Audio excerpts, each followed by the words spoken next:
The second book of Moses, called Exodus. Chapter 1. Now these are the names of the children of Israel which came into Egypt. Every man and his household came with Jacob. Reuben, Simeon, Levi, and Judah. Issachar, Zebulun, and Benjamin. Dan and Naphtali, Gad, and Asher. And all the souls that came out of the loins of Jacob were 70 souls, for Joseph was in Egypt already. And Joseph died, and all his brethren, and all that generation. And the children of Israel were fruitful, and increased abundantly, and multiplied, and waxed exceeding mighty, and the land was filled with them. Now there arose up a new king over Egypt, which knew not Joseph. And he said unto his people, Behold, the people of the children of Israel are more and mightier than we. Come on, let us deal wisely with them, lest they multiply, and it come to pass that when there falleth out any war, they join also unto our enemies, and fight against us, and so get them up out of the land. Therefore they did set over them taskmasters, to afflict them with their burdens. And they built for Pharaoh treasure cities, Pithom and Raamses. But the more they afflicted them, the more they multiplied and grew. And they were grieved because of the children of Israel. And the Egyptians made the children of Israel to serve with rigor, and they made their lives bitter with hard bondage, in mortar and in brick, and in all manner of service in the field. All their service wherein they made them serve was with rigor. And the king of Egypt spake to the Hebrew midwives, of which the name of the one was Shiphrah, and the name of the other Puah. And he said, When ye do the office of a midwife to the Hebrew women, and see them upon the stools, if it be a son, then ye shall kill him. But if it be a daughter, then she shall live. But the midwives feared God, and did not as the king of Egypt commanded them, but saved the men-children alive. And the king of Egypt called for the midwives, and said unto them, Why have ye done this thing, and have saved the men-children alive? And the midwives said unto Pharaoh, Because the Hebrew women are not as the Egyptian women, for they are lively, and are delivered ere the midwives come in unto them. Therefore God dealt well with the midwives, and the people multiplied, and waxed very mighty. And it came to pass, because the midwives feared God, that he made them houses. And Pharaoh charged all his people, saying, Every son that is born ye shall cast into the river, and every daughter ye shall save alive. Chapter 2. And there went a man of the house of Levi, and took to wife a daughter of Levi. And the woman conceived, and bare a son. And when she saw him that he was a goodly child, she hid him 3 months. And when she could not longer hide him, she took for him an ark of bulrushes, and daubed it with slime and with pitch, and put the child therein, and she laid it in the flags by the river's brink. And his sister stood afar off, to wit what would be done to him. And the daughter of Pharaoh came down to wash herself at the river, and her maidens walked along by the river's side. And when she saw the ark among the flags, she sent her maid to fetch it. And when she had opened it, she saw the child, and behold, the babe wept. And she had compassion on him, and said, This is one of the Hebrews' children. Then said his sister to Pharaoh's daughter, Shall I go and call to thee a nurse of the Hebrew women, that she may nurse the child for thee? And Pharaoh's daughter said to her, Go. And the maid went, and called the child's mother. And Pharaoh's daughter said unto her, Take this child away, and nurse it for me, and I will give thee thy wages. And the woman took the child, and nursed it. And the child grew, and she brought him unto Pharaoh's daughter, and he became her son. And she called his name Moses. And she said, Because I drew him out of the water. And it came to pass in those days, when Moses was grown, that he went out unto his brethren, and looked on their burdens, and he spied an Egyptian smiting an Hebrew, one of his brethren. And he looked this way and that way, and when he saw that there was no man, he slew the Egyptian, and hid him in the sand. And when he went out the second day, behold, 2 men of the Hebrews strove together. And he said to him that did the wrong, Wherefore smitest thou thy fellow? And he said, Who made thee a prince and a judge over us? Intendest thou to kill me as thou killedst the Egyptian? And Moses feared, and said, Surely this thing is known. Now when Pharaoh heard this thing, he sought to slay Moses. But Moses fled from the face of Pharaoh, and dwelt in the land of Midian. And he sat down by a well. Now the priest of Midian had 7 daughters, and they came and drew water, and filled the troughs to water their father's flock. And the shepherds came, and drove them away. But Moses stood up and helped them, and watered their flock. And when they came to Reuel, their father, he said, How is it that ye are come so soon today? And they said, An Egyptian delivered us out of the hand of the shepherds, and also drew water enough for us, and watered the flock. And he said unto his daughters, And where is he? Why is it that ye have left the man? Call him, that he may eat bread. And Moses was content to dwell with the man. And he gave Moses Zipporah his daughter. And she bare him a son, and he called his name Gershom. For he said, I have been a stranger in a strange land. And it came to pass, in process of time, that the king of Egypt died. And the children of Israel sighed by reason of the bondage, and they cried, and their cry came up unto God by reason of the bondage. And God heard their groaning, and God remembered his covenant with Abraham, with Isaac, and with Jacob. And God looked upon the children of Israel, and God had respect unto them. Chapter 3. Now Moses kept the flock of Jethro his father-in-law, the priest of Midian. And he led the flock to the backside of the desert, and came to the mountain of God, even to Horeb. And the angel of the Lord appeared unto him in a flame of fire out of the midst of a bush. And he looked, and behold, the bush burned with fire, and the bush was not consumed. And Moses said, I will now turn aside and see this great sight, why the bush is not burnt. And when the Lord saw that he turned aside to see, God called unto him out of the midst of the bush, and said, Moses, Moses. And he said, Here am I. And he said, Draw not nigh hither. Put off thy shoes from off thy feet, for the place whereon thou standest is holy ground. Moreover he said, I am the God of thy father, the God of Abraham, the God of Isaac, and the God of Jacob. And Moses hid his face, for he was afraid to look upon God. And the Lord said, I have surely seen the affliction of my people which are in Egypt, and have heard their cry by reason of their taskmasters, for I know their sorrows.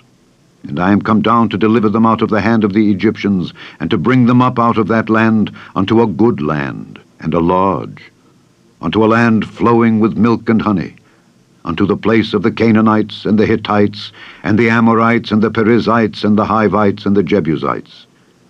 Now therefore, behold, the cry of the children of Israel is come unto me, and I have also seen the oppression wherewith the Egyptians oppress them. Come now therefore, and I will send thee unto Pharaoh, that thou mayest bring forth my people, the children of Israel, out of Egypt. And Moses said unto God, Who am I, that I should go unto Pharaoh, and that I should bring forth the children of Israel out of Egypt? And he said, Certainly I will be with thee, and this shall be a token unto thee, that I have sent thee. When thou hast brought forth the people out of Egypt, ye shall serve God upon this mountain. And Moses said unto God, Behold, when I come unto the children of Israel, and shall say unto them, The God of your fathers hath sent me unto you, and they shall say to me, What is his name? What shall I say unto them? And God said unto Moses, I am that I am. And he said, Thus shalt thou say unto the children of Israel, I am hath sent me unto you. And God said moreover unto Moses, Thus shalt thou say unto the children of Israel, The Lord God of your fathers, the God of Abraham, the God of Isaac, and the God of Jacob hath sent me unto you. This is my name forever, and this is my memorial unto all generations. Go and gather the elders of Israel together, and say unto them, The Lord God of your fathers, the God of Abraham, of Isaac, and of Jacob, appeared unto me, saying, I have surely visited you, and seen that which is done to you in Egypt. And I have said, I will bring you up out of the affliction of Egypt unto the land of the Canaanites, and the Hittites, and the Amorites, and the Perizzites, and the Hivites, and the Jebusites, unto a land flowing with milk and honey. And they shall hearken to thy voice, and thou shalt come, thou and the elders of Israel, unto the king of Egypt. And ye shall say unto him, The Lord God of the Hebrews hath met with us. And now let us go, we beseech thee, 3 days' journey into the wilderness, that we may sacrifice to the Lord our God. And I am sure that the king of Egypt will not let you go, no, not by a mighty hand. And I will stretch out my hand, and smite Egypt with all my wonders, which I will do in the midst thereof. And after that he will let you go. And I will give this people favor in the sight of the Egyptians, and it shall come to pass that when ye go, ye shall not go empty. But every woman shall borrow of her neighbor, and of her that sojourneth in her house, jewels of silver, and jewels of gold, and raiment. And ye shall put them upon your sons, and upon your daughters, and ye shall spoil the Egyptians. Chapter 4. And Moses answered and said, But behold, they will not believe me, nor hearken unto my voice, for they will say, The Lord hath not appeared unto thee. And the Lord said unto him, What is that in thine hand? And he said, A rod. And he said, Cast it on the ground. And he cast it on the ground, and it became a serpent, and Moses fled from before it. And the Lord said unto Moses, Put forth thine hand, and take it by the tail. And he put forth his hand, and caught it, and it became a rod in his hand. That they may believe that the Lord God of their fathers, the God of Abraham, the God of Isaac, and the God of Jacob, hath appeared unto thee. And the Lord said furthermore unto him, Put now thine hand into thy bosom. And he put his hand into his bosom. And when he took it out, behold, his hand was leprous as snow. And he said, Put thine hand into thy bosom again.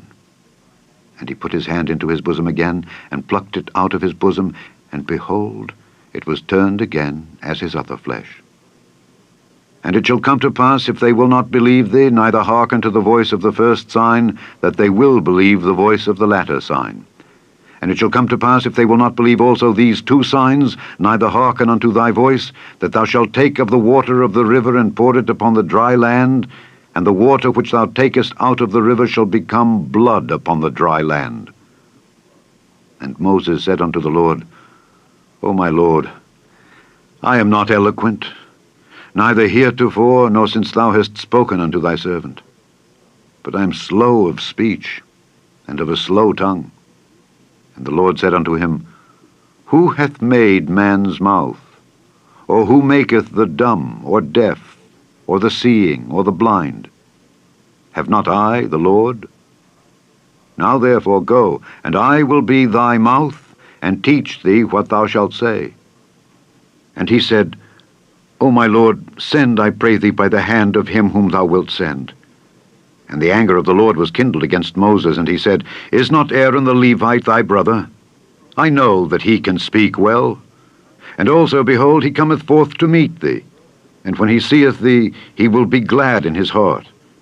And thou shalt speak unto him, and put words in his mouth, and I will be with thy mouth and with his mouth, and will teach you what ye shall do. And he shall be thy spokesman unto the people. And he shall be, even he, shall be to thee instead of a mouth, and thou shalt be to him instead of God. And thou shalt take this rod in thine hand, wherewith thou shalt do signs. And Moses went and returned to Jethro his father-in-law, and said unto him, Let me go, I pray thee, and return unto my brethren which are in Egypt, and see whether they be yet alive. And Jethro said to Moses, Go in peace.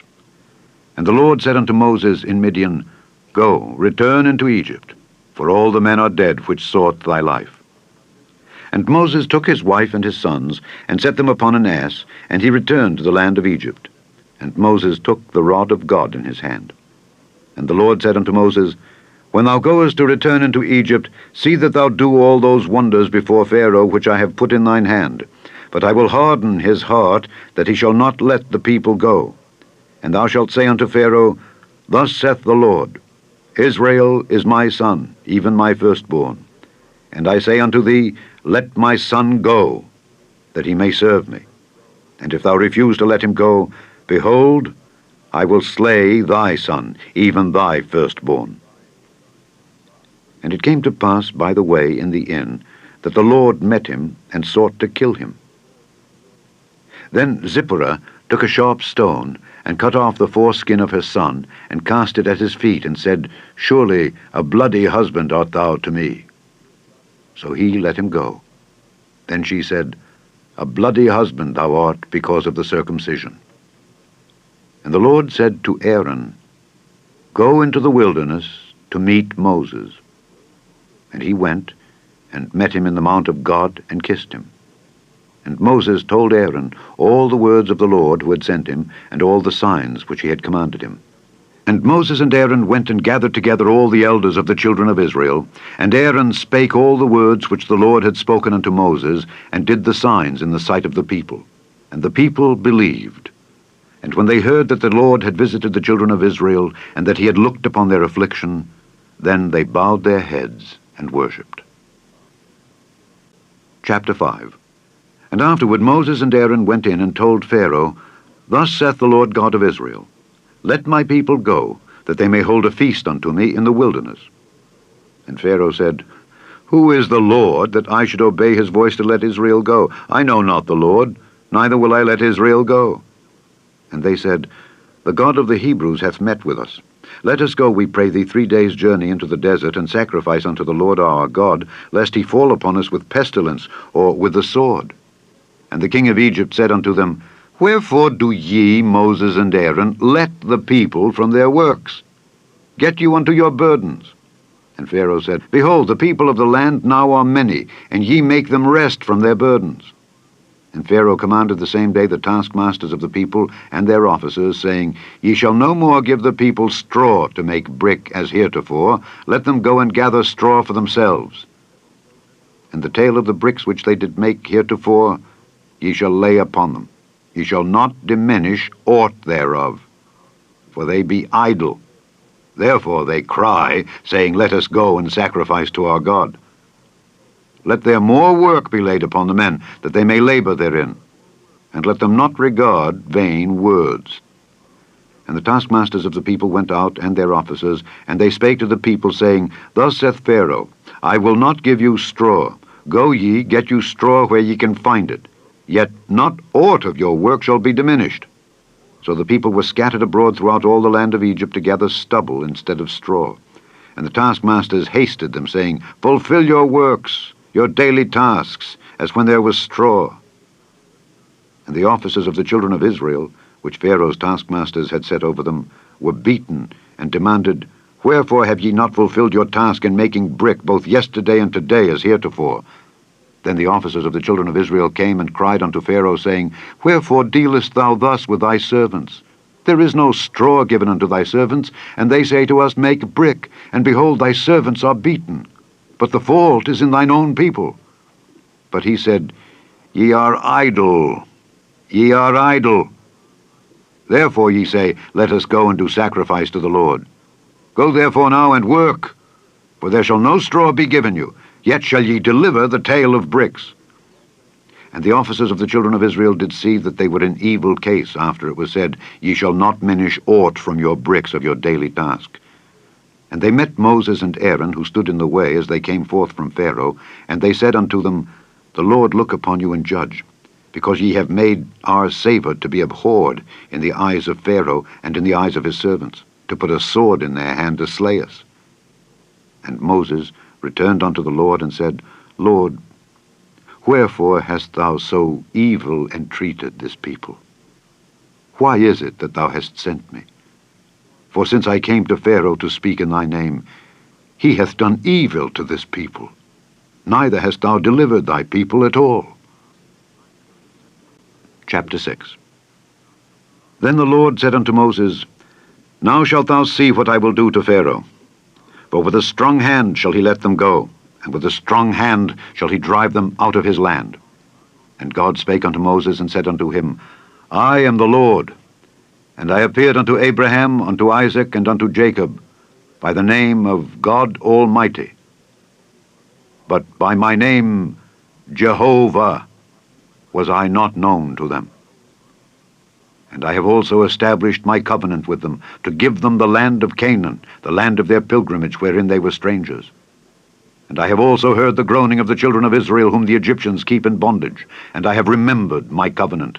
Wherefore say unto the children of Israel, I am the Lord, and I will bring you out from under the burdens of the Egyptians, and I will rid you out of their bondage, and I will redeem you with a stretched out arm and with great judgments.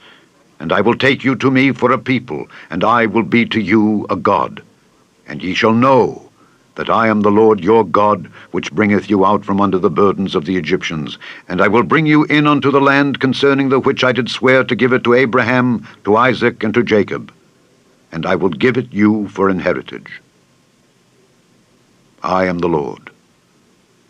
And Moses spake so unto the children of Israel, but they hearkened not unto Moses for anguish of spirit and for cruel bondage. And the Lord spake unto Moses, saying, Go in, speak unto Pharaoh king of Egypt, that he let the children of Israel go out of his land. And Moses spake before the Lord, saying, Behold, the children of Israel have not hearkened unto me. How then shall Pharaoh hear me, who am of uncircumcised lips? And the Lord spake unto Moses and unto Aaron, and gave them a charge unto the children of Israel, and unto Pharaoh king of Egypt, to bring the children of Israel out of the land of Egypt. These be the heads of their fathers' houses. The sons of Reuben, the firstborn of Israel, Hanok, and Palu, Hezron, and Carmi. These be the families of Reuben.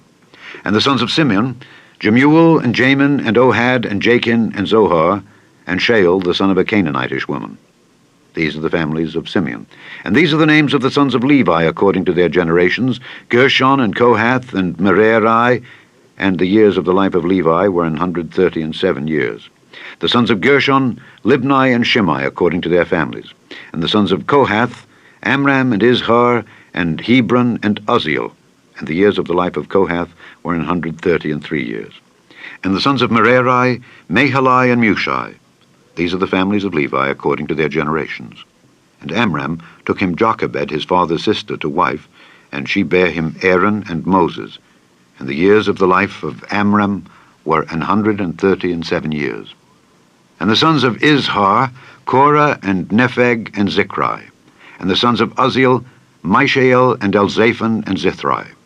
And Aaron took him Elisheba, daughter of Amminadab, sister of Naashon, to wife. And she bare him Nadab, and Abihu, Eleazar, and Ithamar.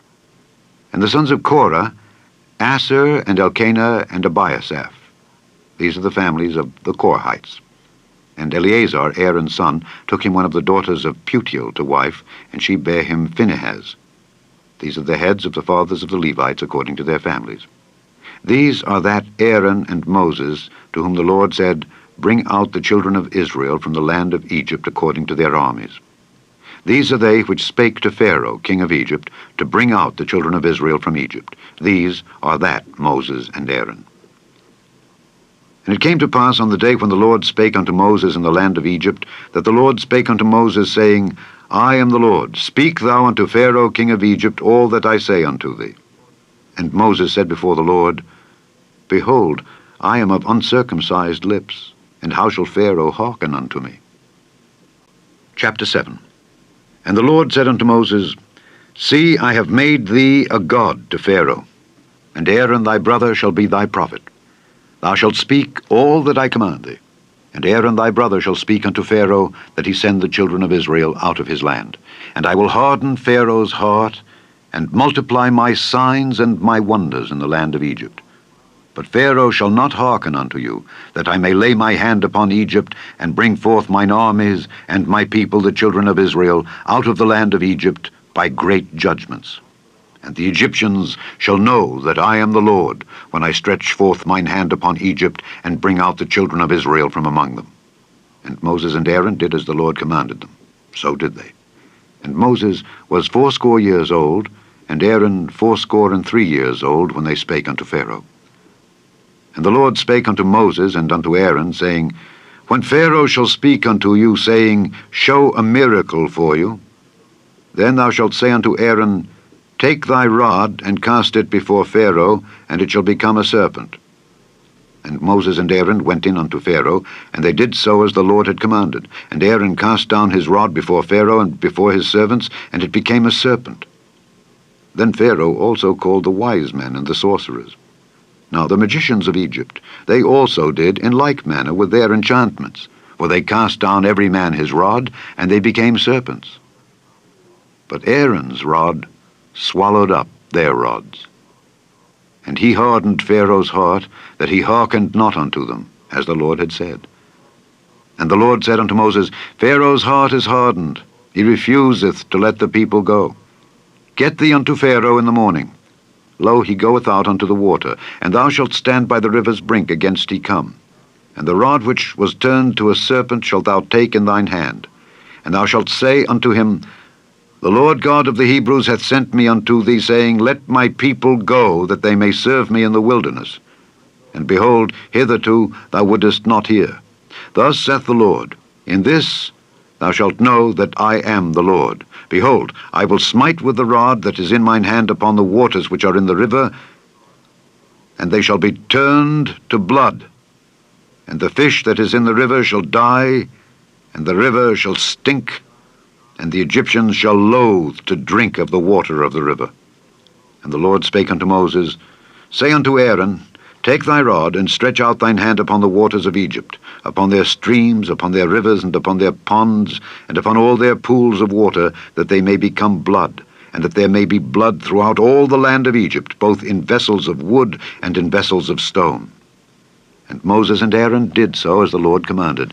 And he lifted up the rod, and smote the waters that were in the river, in the sight of Pharaoh and in the sight of his servants, and all the waters that were in the river were turned to blood. And the fish that was in the river died, and the river stank, and the Egyptians could not drink of the water of the river, and there was blood throughout all the land of Egypt. And the magicians of Egypt did so with their enchantments. And Pharaoh's heart was hardened, neither did he hearken unto them, as the Lord had said. And Pharaoh turned and went into his house, neither did he set his heart to this also. And all the Egyptians digged round about the river for water to drink, for they could not drink of the water of the river. And 7 days were fulfilled after that the Lord had smitten the river. Chapter 8. And the Lord spake unto Moses, Go unto Pharaoh, and say unto him, Thus saith the Lord, Let my people go, that they may serve me. And if thou refuse to let them go, behold, I will smite all thy borders with frogs, and the river shall bring forth frogs abundantly, which shall go up and come into thine house, and into thy bedchamber, and upon thy bed, and into the house of thy servants, and upon thy people, and into thine ovens, and into thy kneading troughs. And the frogs shall come up both on thee, and upon thy people, and upon all thy servants. And the Lord spake unto Moses, Say unto Aaron, Stretch forth thine hand with thy rod over the streams, over the rivers, and over the ponds, and cause frogs to come up upon the land of Egypt. And Aaron stretched out his hand over the waters of Egypt, and the frogs came up and covered the land of Egypt. And the magicians did so with their enchantments, and brought up frogs upon the land of Egypt. Then Pharaoh called for Moses and Aaron, and said, Entreat the Lord that he may take away the frogs from me and from my people, and I will let the people go, that they may do sacrifice unto the Lord. And Moses said unto Pharaoh, Glory over me. When shall I entreat for thee and for thy servants and for thy people, to destroy the frogs from thee and thy houses, that they may remain in the river only? And he said, Tomorrow. And he said, Be it according to thy word, that thou mayest know that there is none like unto the Lord our God. And the frogs shall depart from thee, and from thy houses, and from thy servants, and from thy people. They shall remain in the river only. And Moses and Aaron went out from Pharaoh. And Moses cried unto the Lord because of the frogs which he had brought against Pharaoh. And the Lord did according to the word of Moses, and the frogs died out of the houses, out of the villages, and out of the fields. And they gathered them together upon heaps, and the land stank. But when Pharaoh saw that there was respite, he hardened his heart, and hearkened not unto them, as the Lord had said. And the Lord said unto Moses, Say unto Aaron, Stretch out thy rod, and smite the dust of the land, that it may become lice throughout all the land of Egypt. And they did so. For Aaron stretched out his hand with his rod, and smote the dust of the earth, and it became lice in man and in beast. All the dust of the land became lice throughout all the land of Egypt. And the magicians did so with their enchantments to bring forth lice, but they could not. So there were lice upon man and upon beast. Then the magicians said unto Pharaoh, This is the finger of God.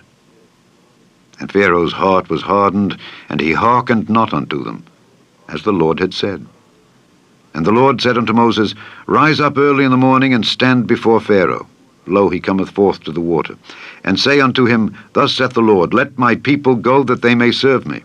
Else, if thou wilt not let my people go, behold, I will send swarms of flies upon thee, and upon thy servants, and upon thy people, and into thy houses. And the houses of the Egyptians shall be full of swarms of flies, and also the ground whereon they are.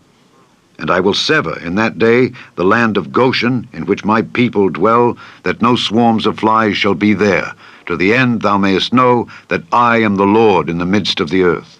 And I will put a division between my people and thy people. Tomorrow shall this sign be. And the Lord did so, and there came a grievous swarm of flies into the house of Pharaoh, and into his servants' houses, and into all the land of Egypt. The land was corrupted by reason of the swarm of flies. And Pharaoh called for Moses and for Aaron, and said, Go ye, sacrifice to your God in the land. And Moses said, It is not meet so to do, for we shall sacrifice the abomination of the Egyptians to the Lord our God. Lo, shall we sacrifice the abomination of the Egyptians before their eyes, and will they not stone us? We will go 3 days' journey into the wilderness, and sacrifice to the Lord our God, as he shall command us. And Pharaoh said, I will let you go, that ye may sacrifice to the Lord your God in the wilderness. Only ye shall not go very far away. Entreat for me. And Moses said, Behold, I go out from thee, and I will entreat the Lord that the swarms of flies may depart from Pharaoh, from his servants, and from his people tomorrow. But let not Pharaoh deal deceitfully any more in not letting the people go to sacrifice to the Lord. And Moses went out from Pharaoh, and entreated the Lord. And the Lord did according to the word of Moses, and he removed the swarms of flies from Pharaoh, from his servants, and from his people. There remained not one. And Pharaoh hardened his heart at this time also, neither would he let the people go. Chapter 9. Then the Lord said unto Moses, Go in unto Pharaoh, and tell him, Thus saith the Lord God of the Hebrews, Let my people go, that they may serve me. For if thou refuse to let them go, and wilt hold them still, behold, the hand of the Lord is upon thy cattle which is in the field, upon the horses, upon the asses, upon the camels, upon the oxen, and upon the sheep. There shall be a very grievous murrain, and the Lord shall sever between the cattle of Israel and the cattle of Egypt, and there shall nothing die of all that is the children's of Israel. And the Lord appointed a set time, saying, Tomorrow the Lord shall do this thing in the land. And the Lord did that thing on the morrow, and all the cattle of Egypt died, but of the cattle of the children of Israel died not one. And Pharaoh sent, and behold, there was not one of the cattle of the Israelites dead.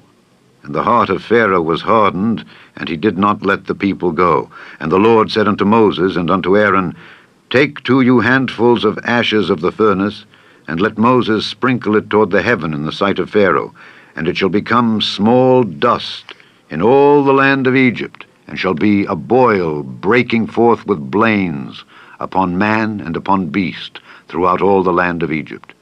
And they took ashes of the furnace and stood before Pharaoh, and Moses sprinkled it up toward the heaven, and it became a boil breaking forth with blains upon man and upon beast. And the magicians could not stand before Moses because of the boils, for the boil was upon the magicians and upon all the Egyptians. And the Lord hardened the heart of Pharaoh, and he hearkened not unto them, as the Lord had spoken unto Moses. And the Lord said unto Moses, Rise up early in the morning, and stand before Pharaoh, and say unto him, Thus saith the Lord God of the Hebrews, Let my people go, that they may serve me. For I will at this time send all my plagues upon thine heart, and upon thy servants, and upon thy people, that thou mayest know that there is none like me in all the earth. For now I will stretch out my hand, that I may smite thee and thy people with pestilence, and thou shalt be cut off from the earth. And in very deed, for this cause have I raised thee up, for to show in thee my power, and that my name may be declared throughout all the earth. As yet exaltest thou thyself against my people, that thou wilt not let them go?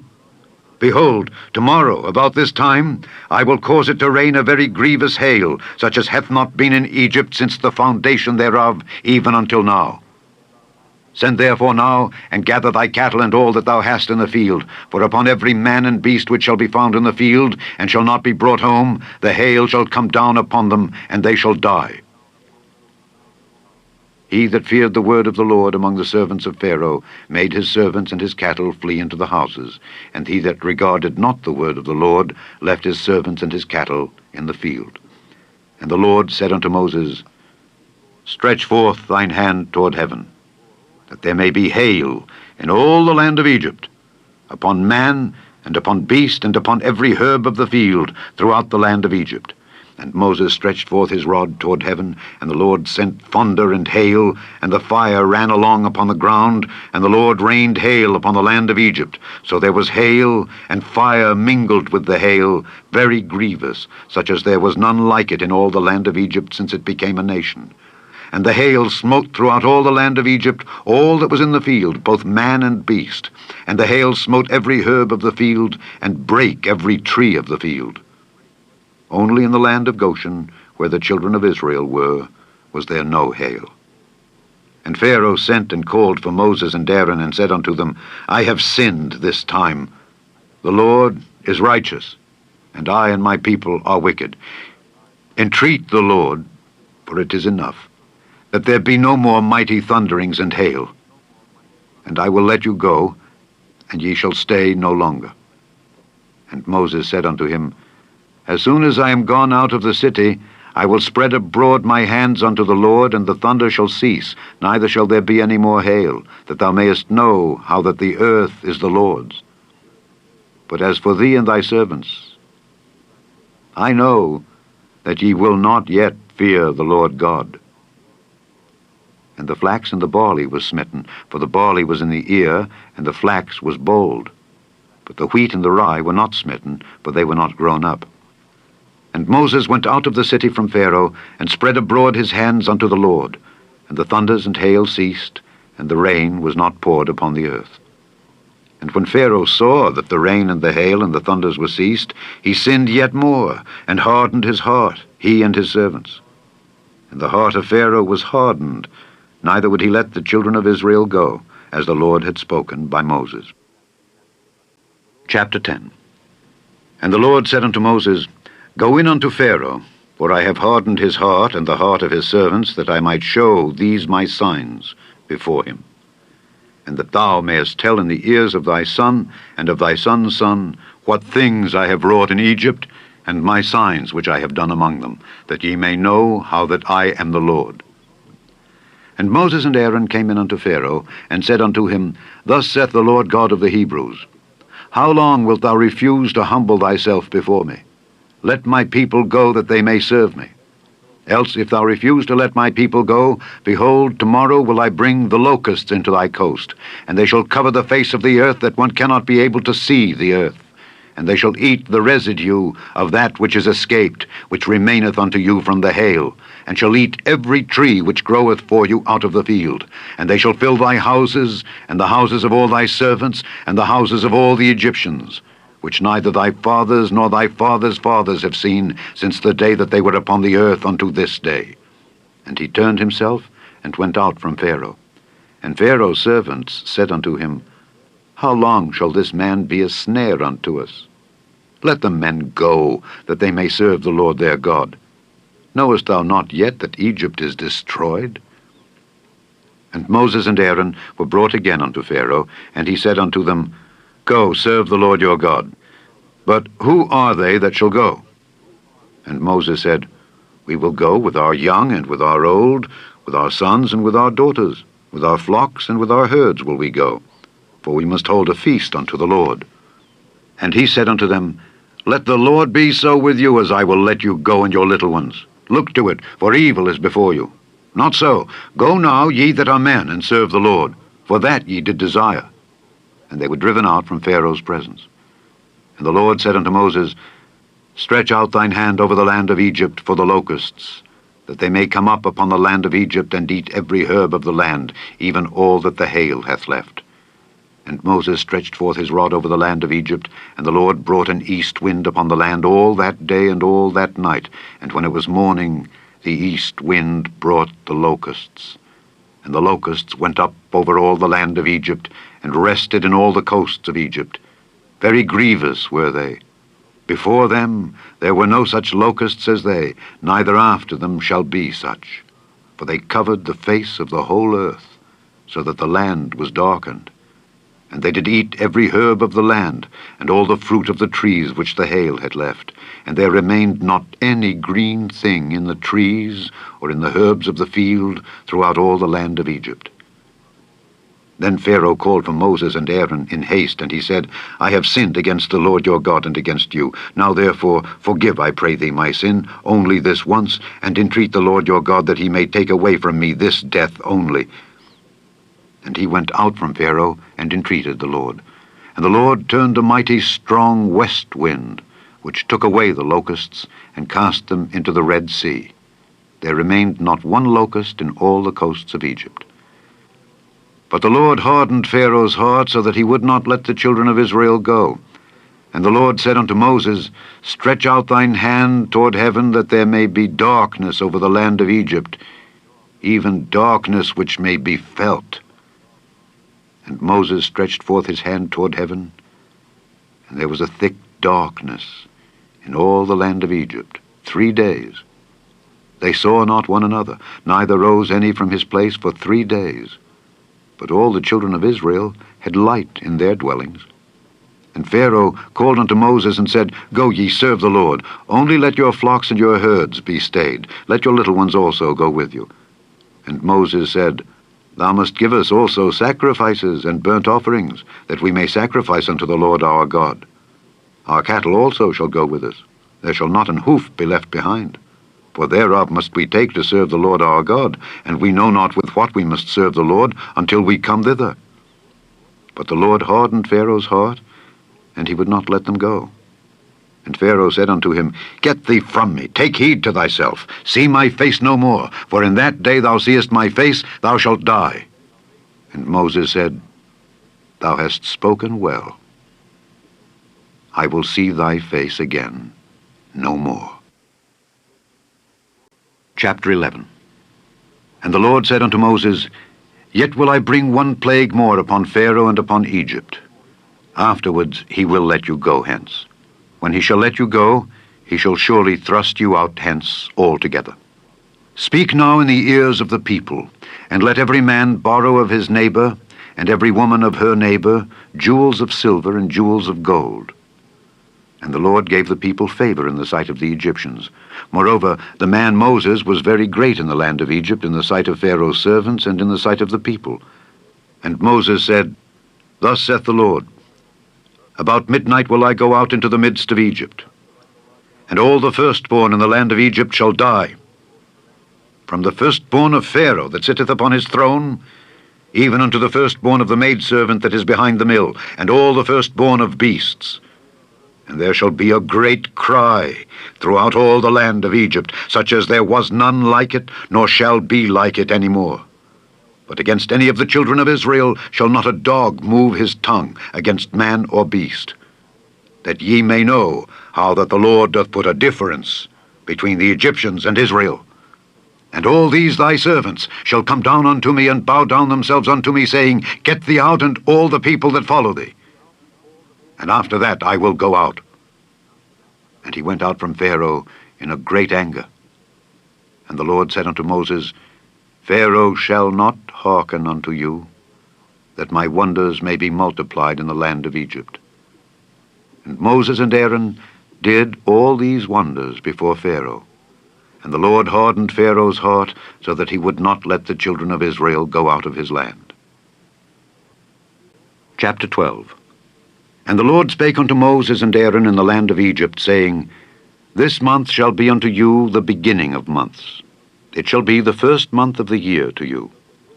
Speak ye unto all the congregation of Israel, saying, In the 10th day of this month they shall take to them every man a lamb, according to the house of their fathers, a lamb for an house. And if the household be too little for the lamb, let him and his neighbor next unto his house take it according to the number of the souls. Every man according to his eating shall make your count for the lamb. Your lamb shall be without blemish, a male of the first year. Ye shall take it out from the sheep or from the goats. And ye shall keep it up until the 14th day of the same month. And the whole assembly of the congregation of Israel shall kill it in the evening. And they shall take of the blood, and strike it on the 2 side posts, and on the upper doorpost of the houses wherein they shall eat it.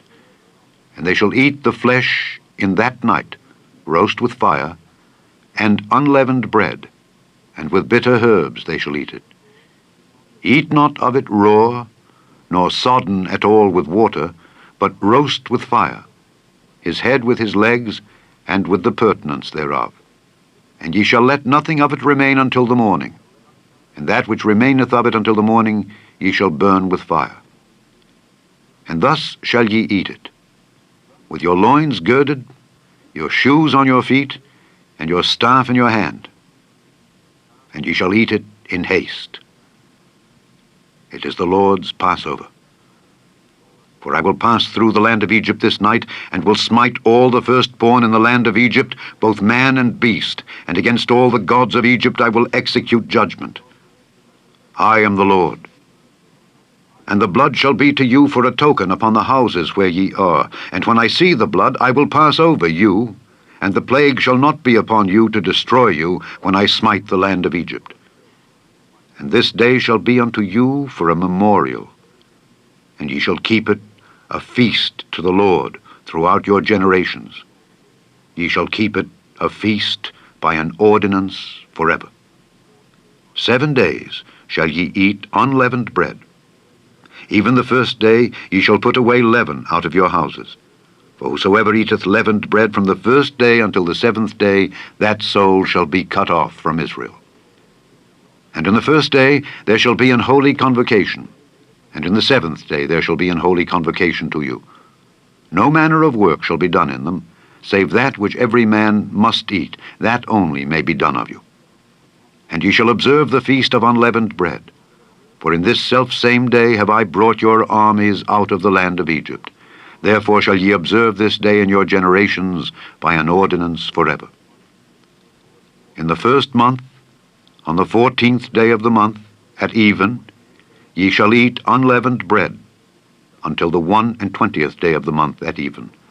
7 days shall there be no leaven found in your houses, for whosoever eateth that which is leavened, even that soul shall be cut off from the congregation of Israel, whether he be a stranger or born in the land. Ye shall eat nothing leavened. In all your habitations shall ye eat unleavened bread.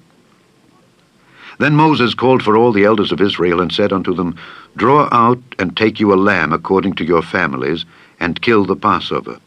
And ye shall take a bunch of hyssop, and dip it in the blood that is in the basin, and strike the lintel and the 2 side posts with the blood that is in the basin. And none of you shall go out at the door of his house until the morning, for the Lord will pass through to smite the Egyptians. And when he seeth the blood upon the lintel and on the 2 side posts, the Lord will pass over the door, and will not suffer the destroyer to come in unto your houses to smite you. And ye shall observe this thing for an ordinance to thee and to thy sons forever.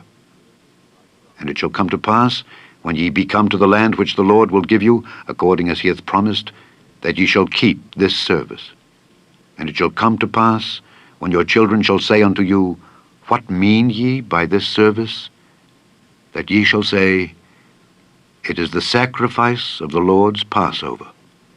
who passed over the houses of the children of Israel in Egypt, when he smote the Egyptians and delivered our houses. And the people bowed the head and worshipped. And the children of Israel went away, and did as the Lord had commanded Moses and Aaron. So did they. And it came to pass that at midnight the Lord smote all the firstborn in the land of Egypt, from the firstborn of Pharaoh that sat on his throne, unto the firstborn of the captive that was in the dungeon, and all the firstborn of cattle. And Pharaoh rose up in the night, he and all his servants and all the Egyptians, and there was a great cry in Egypt, for there was not a house where there was not one dead. And he called for Moses and Aaron by night, and said, Rise up and get you forth from among my people, both ye and the children of Israel, and go, serve the Lord as ye have said. Also take your flocks and your herds as ye have said, and be gone, and bless me also. And the Egyptians were urgent upon the people that they might send them out of the land in haste, for they said, We be all dead men. And the people took their dough before it was leavened, their kneading troughs being bound up in their clothes upon their shoulders. And the children of Israel did according to the word of Moses. And they borrowed of the Egyptians jewels of silver and jewels of gold and raiment. And the Lord gave the people favor in the sight of the Egyptians, so that they lent unto them such things as they required. And they spoiled the Egyptians. And the children of Israel journeyed from Ramesses to Succoth, about 600,000 on foot that were men, beside children. And a mixed multitude went up also with them, and flocks and herds, even very much cattle. And they baked unleavened cakes of the dough which they brought forth out of Egypt, for it was not leavened, because they were thrust out of Egypt, and could not tarry, neither had they prepared for themselves any victual. Now the sojourning of the children of Israel who dwelt in Egypt was 430 years. And it came to pass at the end of the 430 years, even the selfsame day it came to pass, that all the hosts of the Lord went out from the land of Egypt. It is a night to be much observed unto the Lord, for bringing them out from the land of Egypt. This is that night of the Lord, to be observed of all the children of Israel in their generations. And the Lord said unto Moses and Aaron, This is the ordinance of the Passover. There shall no stranger eat thereof. But every man's servant that is bought for money, when thou hast circumcised him, then shall he eat thereof. A foreigner and an hired servant shall not eat thereof. In one house shall it be eaten. Thou shalt not carry forth aught of the flesh abroad out of the house, neither shall ye break a bone thereof. All the congregation of Israel shall keep it. And when a stranger shall sojourn with thee, and will keep the Passover to the Lord, let all his males be circumcised, and then let him come near and keep it. And he shall be as one that is born in the land. For no uncircumcised person shall eat thereof. One law shall be to him that is homeborn, and unto the stranger that sojourneth among you. Thus did all the children of Israel, as the Lord commanded Moses and Aaron, so did they. And it came to pass the selfsame day, that the Lord did bring the children of Israel out of the land of Egypt by their armies. Chapter 13. And the Lord spake unto Moses, saying, Sanctify unto me all the firstborn, whatsoever openeth the womb among the children of Israel, both of man and of beast. It is mine. And Moses said unto the people, Remember this day in which ye came out from Egypt, out of the house of bondage.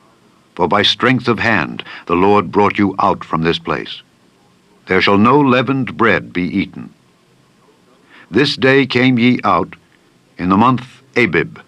And it shall be, when the Lord shall bring thee into the land of the Canaanites, and the Hittites, and the Amorites, and the Hivites, and the Jebusites, which he sware unto thy fathers to give thee, a land flowing with milk and honey, that thou shalt keep this service in this month.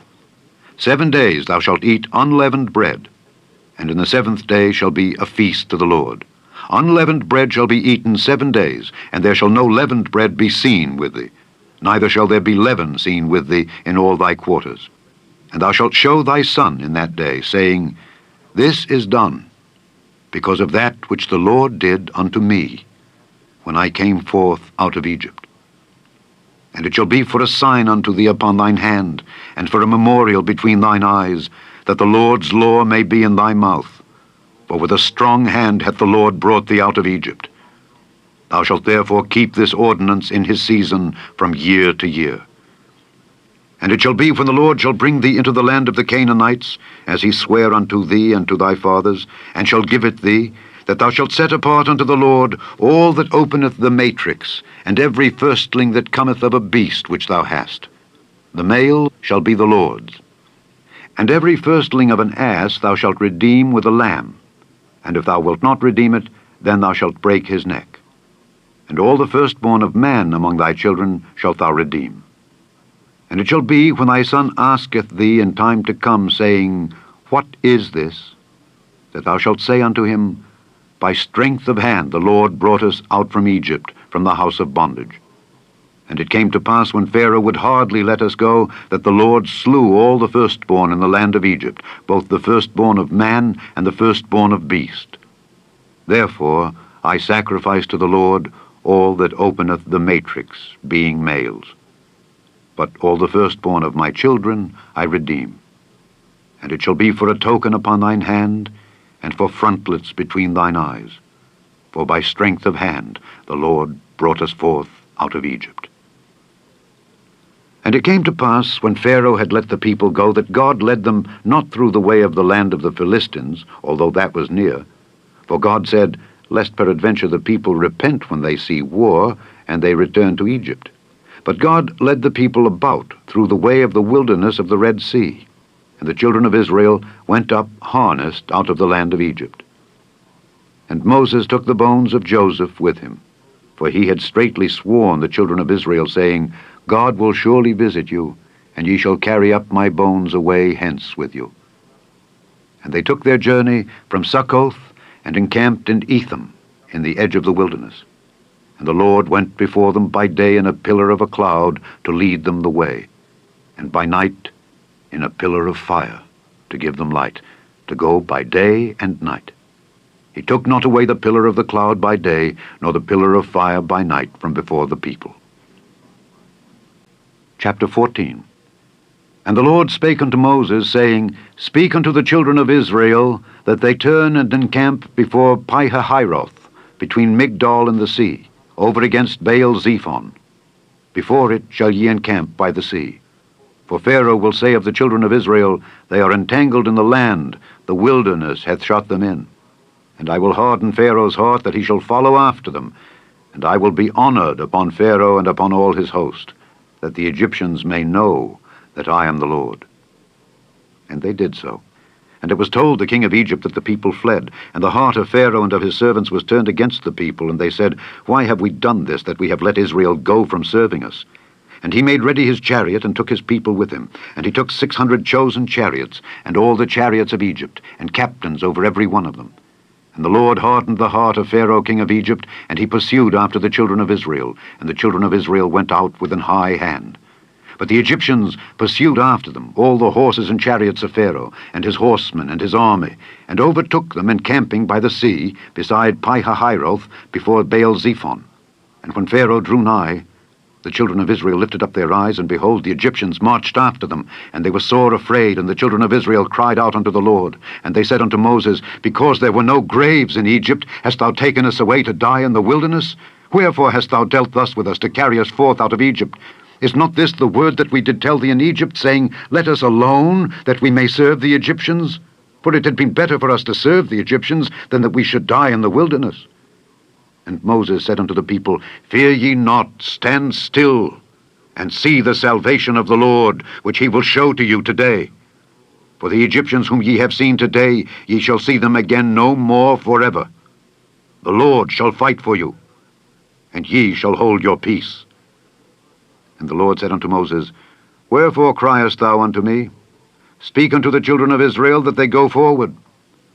But lift thou up thy rod, and stretch out thine hand over the sea, and divide it. And the children of Israel shall go on dry ground through the midst of the sea. And I, behold, I will harden the hearts of the Egyptians, and they shall follow them. And I will get me honor upon Pharaoh and upon all his host, upon his chariots and upon his horsemen. And the Egyptians shall know that I am the Lord, when I have gotten me honor upon Pharaoh, upon his chariots, and upon his horsemen.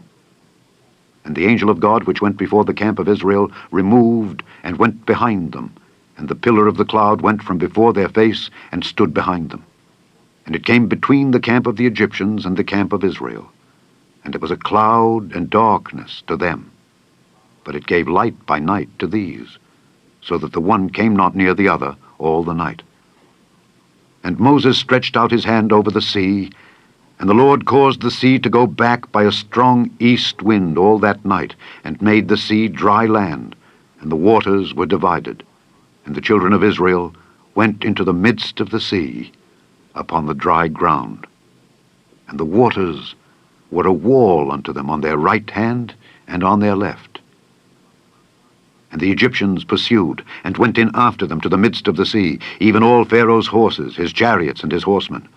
And it came to pass that in the morning watch the Lord looked unto the host of the Egyptians through the pillar of fire and of the cloud, and troubled the host of the Egyptians, and took off their chariot wheels, that they drave them heavily, so that the Egyptians said, Let us flee from the face of Israel, for the Lord fighteth for them against the Egyptians.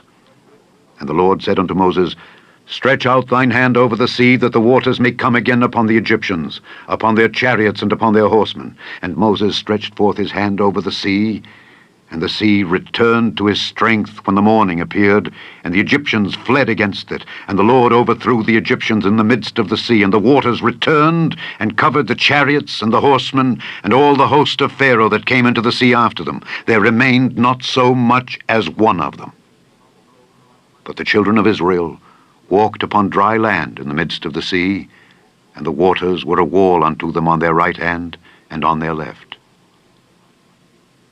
Thus the Lord saved Israel that day out of the hand of the Egyptians. And Israel saw the Egyptians dead upon the seashore.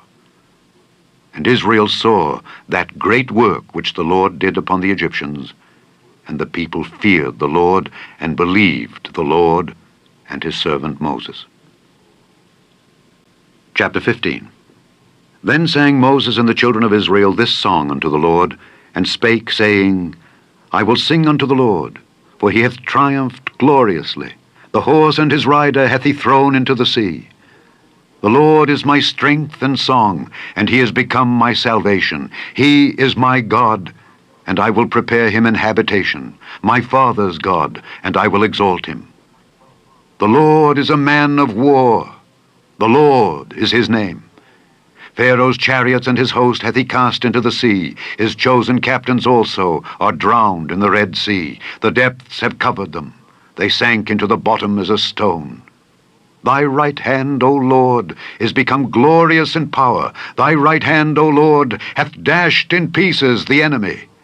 And in the greatness of thine excellency thou hast overthrown them that rose up against thee. Thou sentest forth thy wrath, which consumed them as stubble. And with a blast of thy nostrils the waters were gathered together, the floods stood upright as an heap, and the depths were congealed in the heart of the sea. The enemy said, I will pursue, I will overtake, I will divide the spoil. My lust shall be satisfied upon them. I will draw my sword, my hand shall destroy them. Thou didst blow with thy wind. The sea covered them. They sank as lead in the mighty waters. Who is like unto thee, O Lord, among the gods? Who is like thee, glorious in holiness, fearful in praises, doing wonders? Thou stretchedst out thy right hand, the earth swallowed them. Thou in thy mercy hast led forth the people which thou hast redeemed. Thou hast guided them in thy strength unto thy holy habitation. The people shall hear and be afraid. Sorrow shall take hold on the inhabitants of Palestina. Then the dukes of Edom shall be amazed. The mighty men of Moab, trembling, shall take hold upon them. All the inhabitants of Canaan shall melt away. Fear and dread shall fall upon them. By the greatness of thine arm they shall be as still as a stone. Till thy people pass over, O Lord, till the people pass over which thou hast purchased. Thou shalt bring them in, and plant them in the mountain of thine inheritance, in the place, O Lord, which thou hast made for thee to dwell in the sanctuary, O Lord, which thy hands have established.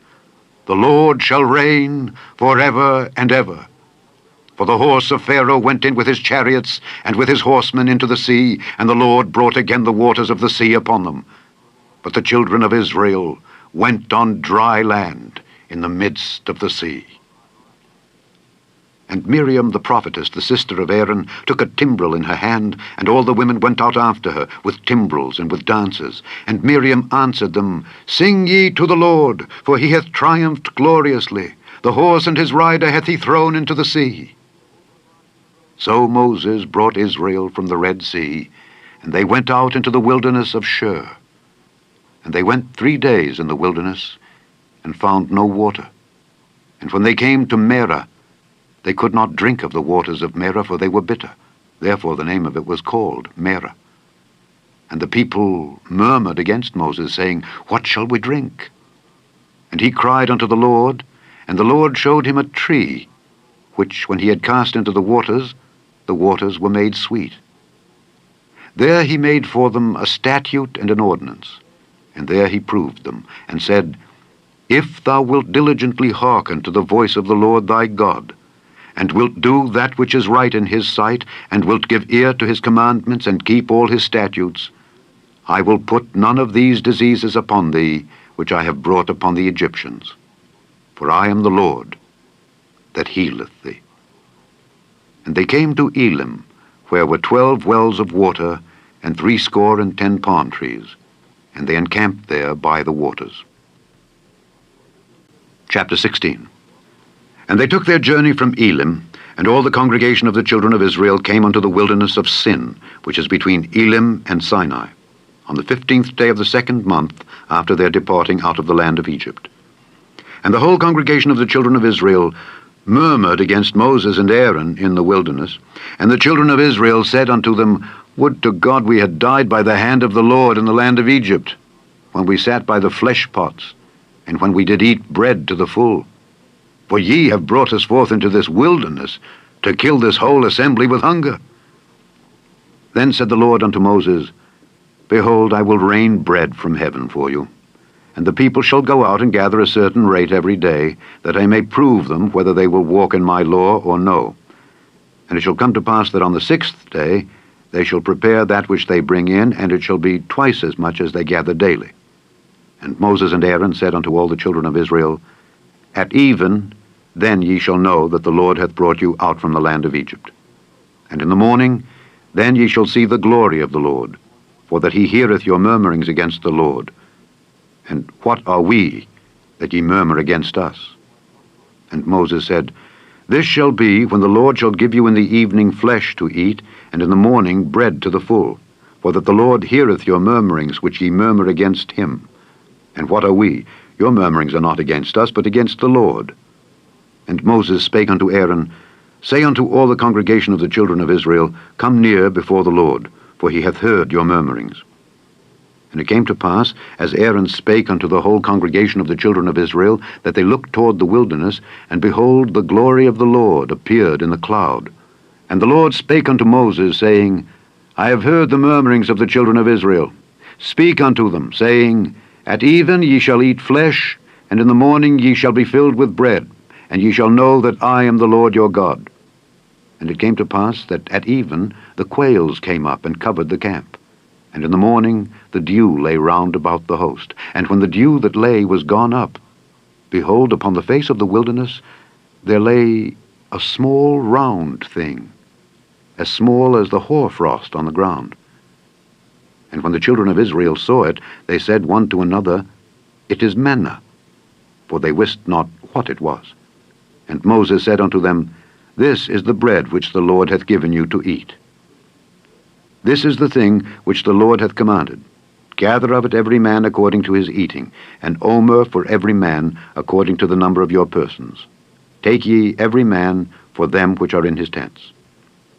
And the children of Israel did so, and gathered, some more, some less. And when they did meet it with an omer, he that gathered much had nothing over, and he that gathered little had no lack. They gathered every man according to his eating. And Moses said, Let no man leave of it till the morning. Notwithstanding, they hearkened not unto Moses, but some of them left of it until the morning. and it bred worms and stank, and Moses was wroth with them. And they gathered it every morning, every man according to his eating, and when the sun waxed hot, it melted. And it came to pass that on the 6th day they gathered twice as much bread, 2 omers for one man. And all the rulers of the congregation came and told Moses, and he said unto them, This is that which the Lord hath said, Tomorrow is the rest of the holy Sabbath unto the Lord. Bake that which ye will bake today, and seethe that ye will seethe, and that which remaineth over lay up for you to be kept until the morning. And they laid it up till the morning, as Moses bade, and it did not stink, neither was there any worm therein. And Moses said, Eat that today, for today is a Sabbath unto the Lord. Today ye shall not find it in the field. 6 days ye shall gather it, but on the 7th day, which is the Sabbath, in it there shall be none. And it came to pass that there went out some of the people on the 7th day for to gather, and they found none. And the Lord said unto Moses, How long refuse ye to keep my commandments and my laws? See, for that the Lord hath given you the Sabbath, therefore he giveth you on the 6th day the bread of 2 days. Abide ye every man in his place. Let no man go out of his place on the 7th day. So the people rested on the 7th day. And the house of Israel called the name thereof Manna. And it was like coriander seed, white. And the taste of it was like wafers made with honey. And Moses said, This is the thing which the Lord commandeth. Fill an omer of it to be kept for your generations, that they may see the bread wherewith I have fed you in the wilderness, when I brought you forth from the land of Egypt. And Moses said unto Aaron, Take a pot, and put an omer full of manna therein, and lay it up before the Lord, to be kept for your generations. As the Lord commanded Moses, so Aaron laid it up before the testimony to be kept. And the children of Israel did eat manna 40 years, until they came to a land inhabited. They did eat manna until they came unto the borders of the land of Canaan. Now an omer is the 10th part of an ephah. Chapter 17. And all the congregation of the children of Israel journeyed from the wilderness of Sin after their journeys, according to the commandment of the Lord, and pitched in Rephidim. And there was no water for the people to drink. Wherefore the people did chide with Moses, and said, Give us water that we may drink. And Moses said unto them, Why chide ye with me? Wherefore do ye tempt the Lord? And the people thirsted there for water, and the people murmured against Moses, and said, Wherefore is this that thou hast brought us up out of Egypt, to kill us and our children and our cattle with thirst? And Moses cried unto the Lord, saying, What shall I do unto this people? They be almost ready to stone me. And the Lord said unto Moses, Go on before the people, and take with thee of the elders of Israel. And thy rod, wherewith thou smotest the river, take in thine hand, and go. Behold, I will stand before thee there upon the rock in Horeb, and thou shalt smite the rock, and there shall come water out of it, that the people may drink. And Moses did so in the sight of the elders of Israel, and he called the name of the place Massah and Meribah, because of the chiding of the children of Israel, and because they tempted the Lord, saying, Is the Lord among us or not? Then came Amalek, and fought with Israel in Rephidim. And Moses said unto Joshua, Choose us out men, and go out, fight with Amalek. Tomorrow I will stand on the top of the hill with the rod of God in mine hand. So Joshua did as Moses had said to him, and fought with Amalek. And Moses, Aaron, and Hur went up to the top of the hill. And it came to pass, when Moses held up his hand, that Israel prevailed. And when he let down his hand, Amalek prevailed. But Moses' hands were heavy. And they took a stone, and put it under him, and he sat thereon. And Aaron and Hur stayed up his hands, the one on the one side, and the other on the other side. And his hands were steady until the going down of the sun. And Joshua discomfited Amalek and his people with the edge of the sword. And the Lord said unto Moses, Write this for a memorial in a book, and rehearse it in the ears of Joshua. For I will utterly put out the remembrance of Amalek from under heaven. And Moses built an altar, and called the name of it Jehovah Nissi. For he said, Because the Lord hath sworn that the Lord will have war with Amalek from generation to generation. Chapter 18. When Jethro, the priest of Midian, Moses' father-in-law, heard of all that God had done for Moses and for Israel his people, and that the Lord had brought Israel out of Egypt, then Jethro, Moses' father-in-law, took Zipporah, Moses' wife, after he had sent her back, and her 2 sons, of which the name of the one was Gershom, for he said, I have been an alien in a strange land, and the name of the other was Eliezer, for the God of my father, said he, was mine help, and delivered me from the sword of Pharaoh. And Jethro, Moses' father-in-law, came with his sons and his wife unto Moses into the wilderness, where he encamped at the mount of God. And he said unto Moses, I, thy father-in-law Jethro, am come unto thee, and thy wife and her 2 sons with her. And Moses went out to meet his father-in-law, and did obeisance, and kissed him. And they asked each other of their welfare. And they came into the tent. And Moses told his father-in-law all that the Lord had done unto Pharaoh and to the Egyptians for Israel's sake, and all the travail that had come upon them by the way, and how the Lord delivered them. And Jethro rejoiced for all the goodness which the Lord had done to Israel, whom he had delivered out of the hand of the Egyptians. And Jethro said, Blessed be the Lord, who hath delivered you out of the hand of the Egyptians and out of the hand of Pharaoh, who hath delivered the people from under the hand of the Egyptians. Now I know that the Lord is greater than all gods, for in the thing wherein they dealt proudly, he was above them.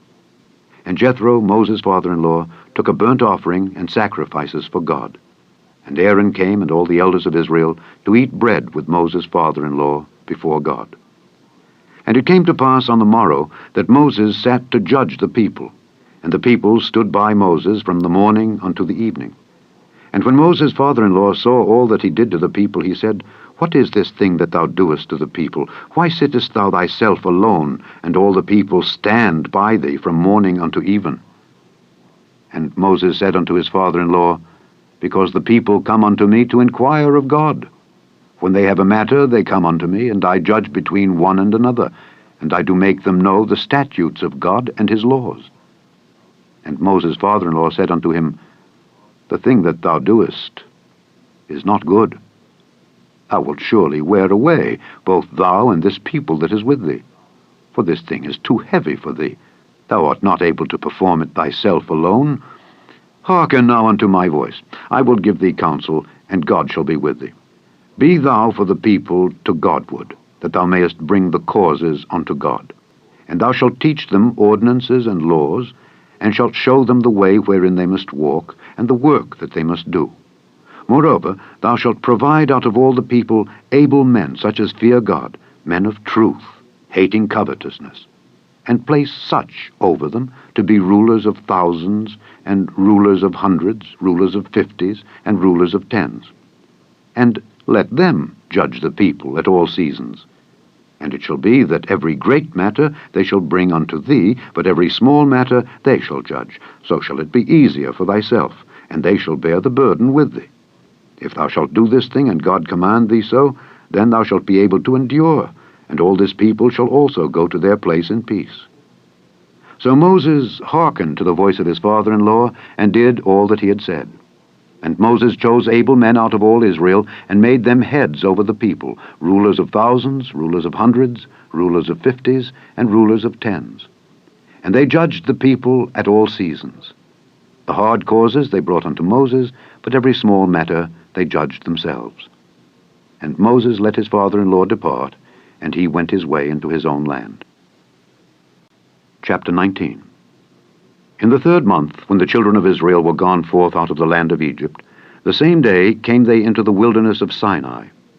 For they were departed from Rephidim, and were come to the desert of Sinai, and had pitched in the wilderness. And there Israel camped before the mount.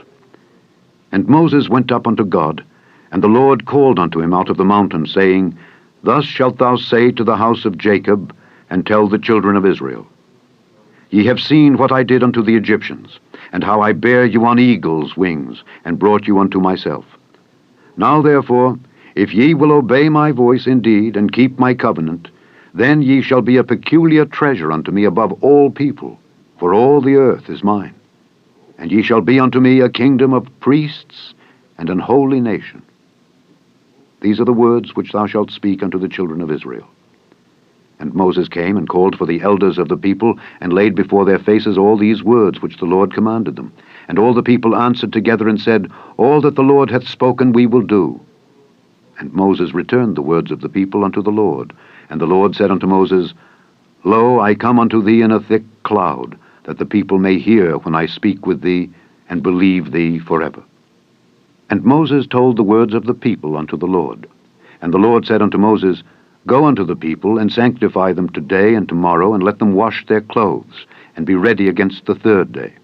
For the third day the Lord will come down in the sight of all the people upon Mount Sinai. And thou shalt set bounds unto the people round about, saying, Take heed to yourselves, that ye go not up into the mount, or touch the border of it. Whosoever toucheth the mount shall be surely put to death. There shall not an hand touch it, but he shall surely be stoned, or shot through. Whether it be beast or man, it shall not live. When the trumpet soundeth long, they shall come up to the mount. And Moses went down from the mount unto the people, and sanctified the people, and they washed their clothes. And he said unto the people, Be ready against the third day. Come not at your wives. And it came to pass on the third day in the morning, that there were thunders and lightnings, and a thick cloud upon the mount, and the voice of the trumpet exceeding loud, so that all the people that was in the camp trembled. And Moses brought forth the people out of the camp to meet with God, and they stood at the nether part of the mount. And Mount Sinai was altogether on a smoke, because the Lord descended upon it in fire, and the smoke thereof ascended as the smoke of a furnace, and the whole mount quaked greatly. And when the voice of the trumpet sounded long, and waxed louder and louder, Moses spake, and God answered him by a voice. And the Lord came down upon Mount Sinai on the top of the mount, and the Lord called Moses up to the top of the mount, and Moses went up. And the Lord said unto Moses, Go down, charge the people, lest they break through unto the Lord to gaze, and many of them perish. And let the priests also, which come near to the Lord, sanctify themselves, lest the Lord break forth upon them. And Moses said unto the Lord, The people cannot come up to Mount Sinai, for thou chargedst us, saying, Set bounds about the mount, and sanctify it. And the Lord said unto him, Away, get thee down, and thou shalt come up, thou and Aaron with thee. But let not the priests and the people break through to come up unto the Lord, lest he break forth upon them. So Moses went down unto the people, and spake unto them. Chapter 20. And God spake all these words, saying, I am the Lord thy God, which have brought thee out of the land of Egypt, out of the house of bondage. Thou shalt have no other gods before me. Thou shalt not make unto thee any graven image, or any likeness of anything that is in heaven above, or that is in the earth beneath, or that is in the water under the earth. Thou shalt not bow down thyself to them, nor serve them. For I, the Lord thy God, am a jealous God, visiting the iniquity of the fathers upon the children unto the third and fourth generation of them that hate me, and showing mercy unto thousands of them that love me and keep my commandments. Thou shalt not take the name of the Lord thy God in vain, for the Lord will not hold him guiltless that taketh his name in vain. Remember the Sabbath day, to keep it holy. 6 days shalt thou labor and do all thy work, but the seventh day is the Sabbath of the Lord thy God. In it thou shalt not do any work, thou, nor thy son, nor thy daughter, thy manservant, nor thy maidservant, nor thy cattle, nor thy stranger that is within thy gates. For in 6 days the Lord made heaven and earth, the sea, and all that in them is, and rested the seventh day. Wherefore the Lord blessed the Sabbath day, and hallowed it. Honor thy father and thy mother, that thy days may be long upon the land which the Lord thy God giveth thee. Thou shalt not kill. Thou shalt not commit adultery. Thou shalt not steal. Thou shalt not bear false witness against thy neighbor. Thou shalt not covet thy neighbor's house. Thou shalt not covet thy neighbor's wife, nor his manservant, nor his maidservant, nor his ox, nor his ass, nor anything that is thy neighbor's. And all the people saw the thunderings and the lightnings and the noise of the trumpet and the mountain smoking.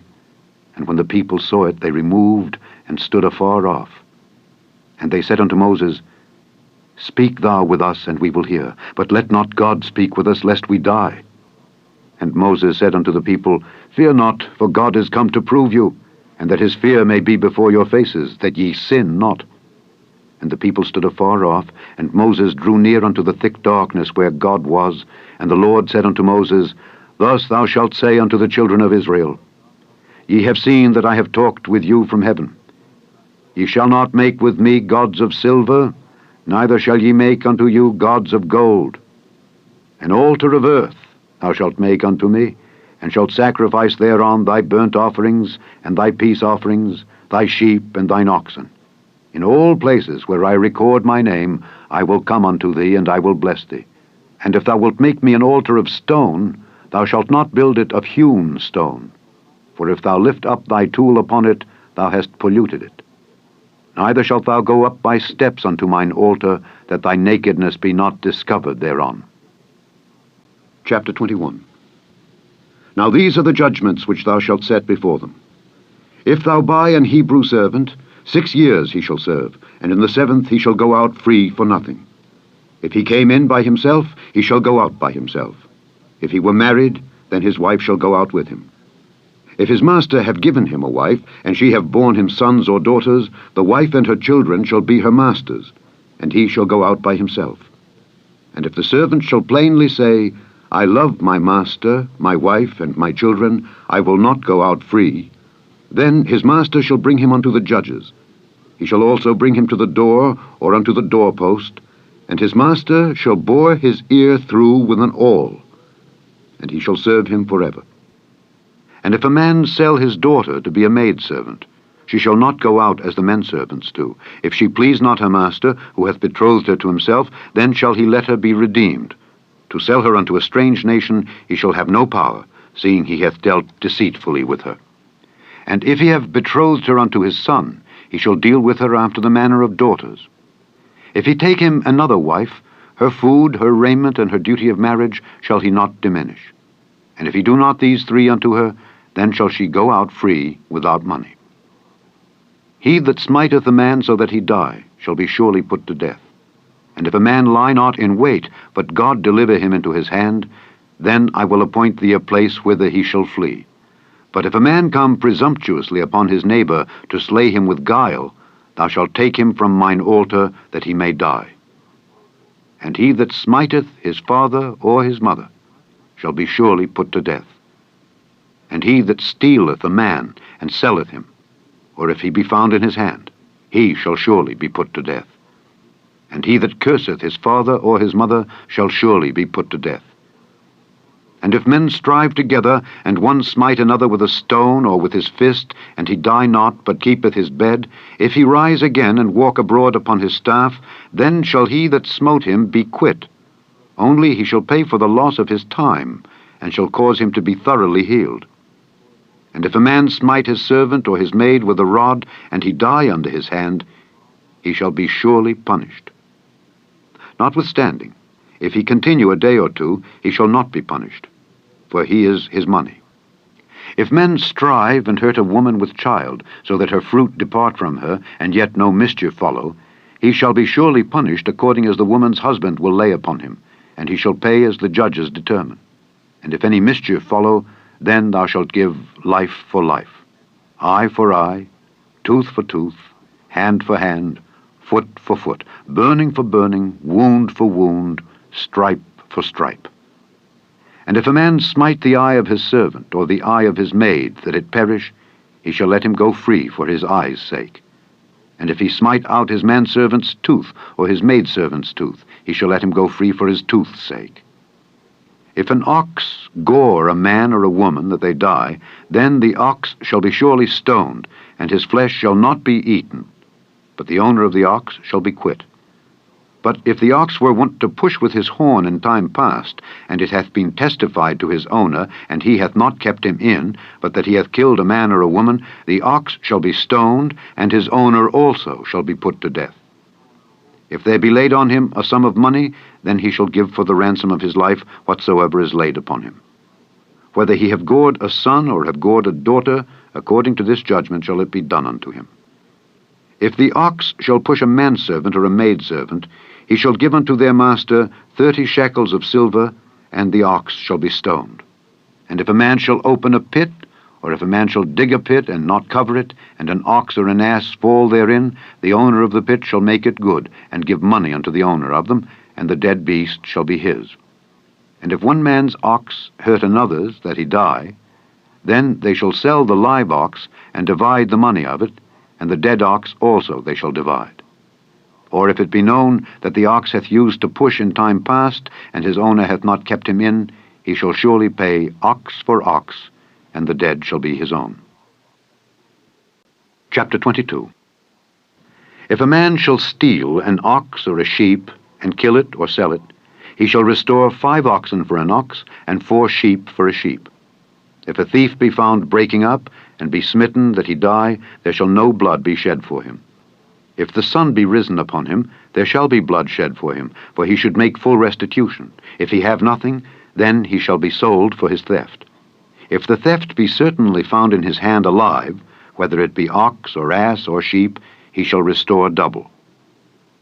If a man shall cause a field or vineyard to be eaten, and shall put in his beast, and shall feed in another man's field, of the best of his own field and of the best of his own vineyard shall he make restitution.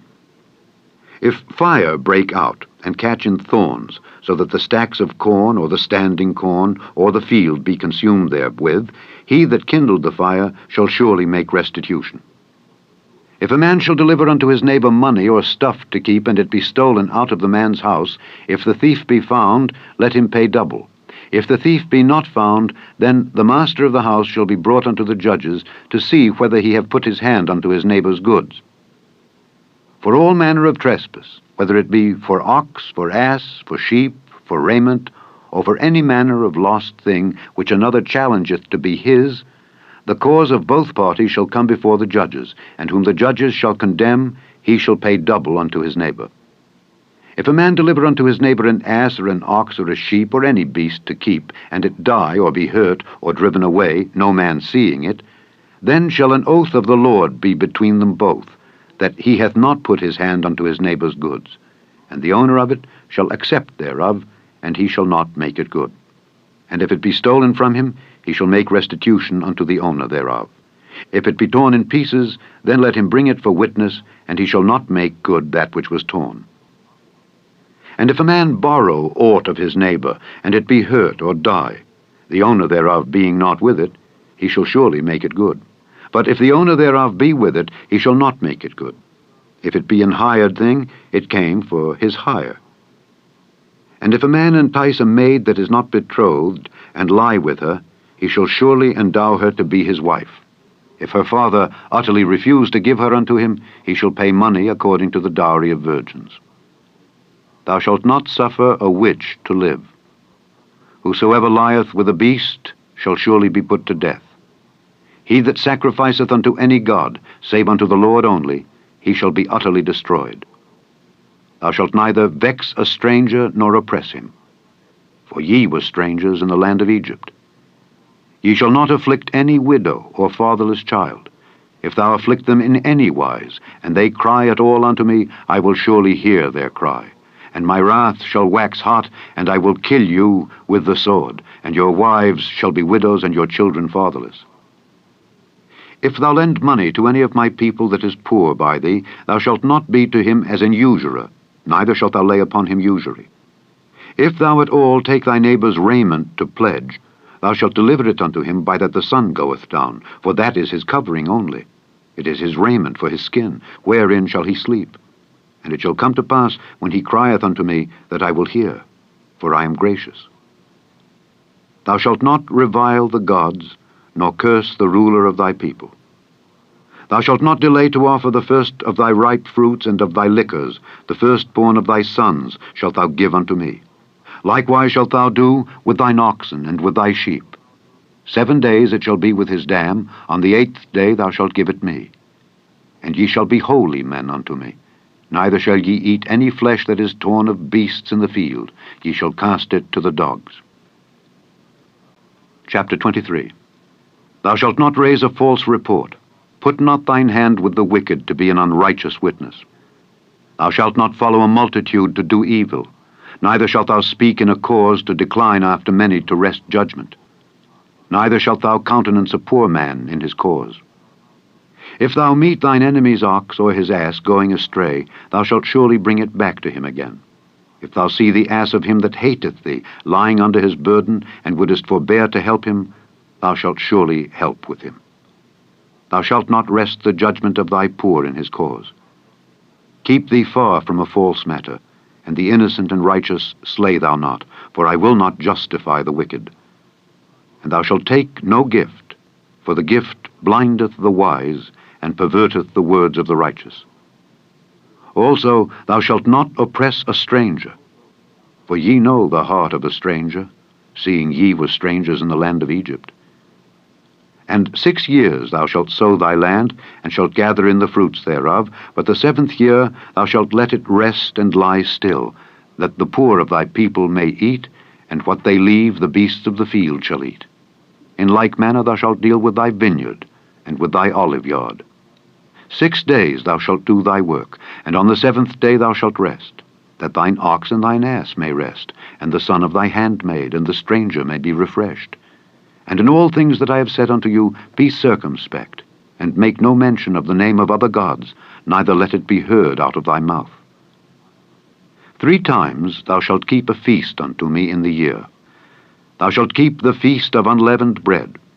Thou shalt eat unleavened bread 7 days, as I commanded thee, in the time appointed of the month Abib, for in it thou camest out from Egypt, and none shall appear before me empty.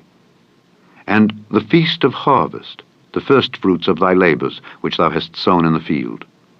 And the feast of ingathering, which is in the end of the year, when thou hast gathered in thy labors out of the field. 3 times in the year all thy males shall appear before the Lord God.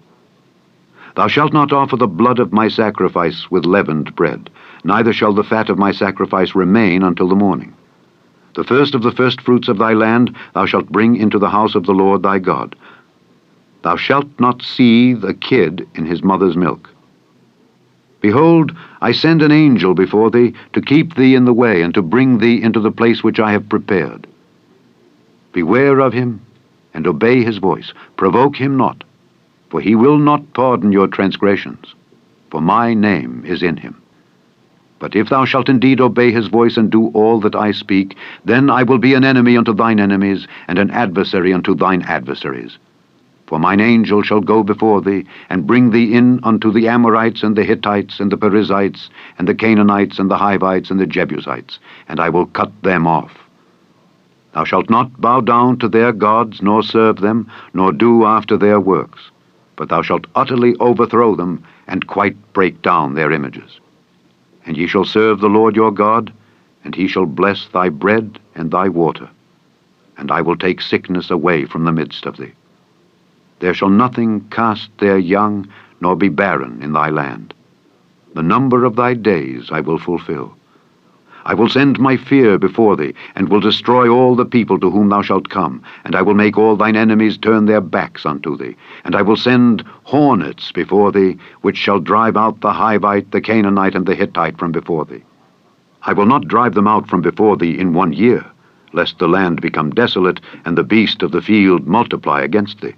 By little and little I will drive them out from before thee, until thou be increased, and inherit the land. And I will set thy bounds from the Red Sea, even unto the sea of the Philistines, and from the desert unto the river. For I will deliver the inhabitants of the land into your hand, and thou shalt drive them out before thee. Thou shalt make no covenant with them, nor with their gods. They shall not dwell in thy land, lest they make thee sin against me. For if thou serve their gods, it will surely be a snare unto thee. Chapter 24. And he said unto Moses, Come up unto the Lord, thou and Aaron, Nadab, and Abihu, and 70 of the elders of Israel, and worship ye afar off. And Moses alone shall come near the Lord, but they shall not come nigh, neither shall the people go up with him. And Moses came and told the people all the words of the Lord, and all the judgments. And all the people answered with one voice, and said, All the words which the Lord hath said will we do. And Moses wrote all the words of the Lord, and rose up early in the morning, and builded an altar under the hill, and 12 pillars according to the 12 tribes of Israel. And he sent young men of the children of Israel, which offered burnt offerings and sacrificed peace offerings of oxen unto the Lord. And Moses took half of the blood and put it in basins, and half of the blood he sprinkled on the altar. And he took the book of the covenant, and read in the audience of the people. And they said, All that the Lord hath said will we do, and be obedient. And Moses took the blood, and sprinkled it on the people, and said, Behold the blood of the covenant which the Lord hath made with you concerning all these words. Then went up Moses and Aaron, Nadab and Abihu, and 70 of the elders of Israel, and they saw the God of Israel. And there was under his feet as it were a paved work of a sapphire stone, and as it were the body of heaven in his clearness. And upon the nobles of the children of Israel he laid not his hand. Also they saw God, and did eat and drink. And the Lord said unto Moses, Come up to me into the mount, and be there. And I will give thee tables of stone, and a law, and commandments, which I have written, that thou mayest teach them. And Moses rose up, and his minister Joshua, and Moses went up into the mount of God. And he said unto the elders, Tarry ye here for us until we come again unto you. And behold, Aaron and Hur are with you. If any man have any matters to do, let him come unto them. And Moses went up into the mount, and a cloud covered the mount. And the glory of the Lord abode upon Mount Sinai, and the cloud covered it 6 days. And the 7th day he called unto Moses out of the midst of the cloud. And the sight of the glory of the Lord was like devouring fire on the top of the mount in the eyes of the children of Israel. And Moses went into the midst of the cloud, and gat him up into the mount, and Moses was in the mount 40 days and 40 nights. Chapter 25. And the Lord spake unto Moses, saying, Speak unto the children of Israel, that they bring me an offering. Of every man that giveth it willingly with his heart, ye shall take my offering. And this is the offering which ye shall take of them: gold, and silver, and brass, and blue, and purple, and scarlet, and fine linen, and goat's hair, and rams' skins dyed red, and badgers' skins, and shittim wood, oil for the light, spices for anointing oil, and for sweet incense, onyx stones, and stones to be set in the ephod and in the breastplate. And let them make me a sanctuary, that I may dwell among them. According to all that I show thee, after the pattern of the tabernacle and the pattern of all the instruments thereof, even so shall ye make it. And they shall make an ark of shittim wood. 2 cubits and a half shall be the length thereof, and 1 cubit and a half the breadth thereof, and 1 cubit and a half the height thereof. And thou shalt overlay it with pure gold, within and without shalt thou overlay it, and shalt make upon it a crown of gold round about. And thou shalt cast 4 rings of gold for it, and put them in the 4 corners thereof.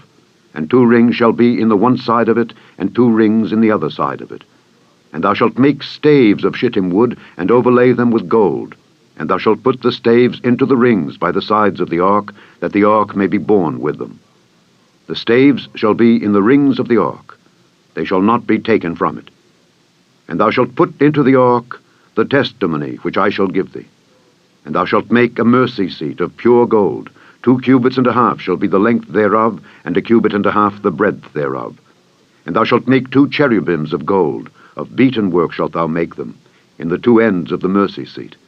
And make 1 cherub on the one end, and the other cherub on the other end. Even of the mercy seat shall ye make the cherubims on the 2 ends thereof. And the cherubims shall stretch forth their wings on high, covering the mercy seat with their wings, and their faces shall look one to another.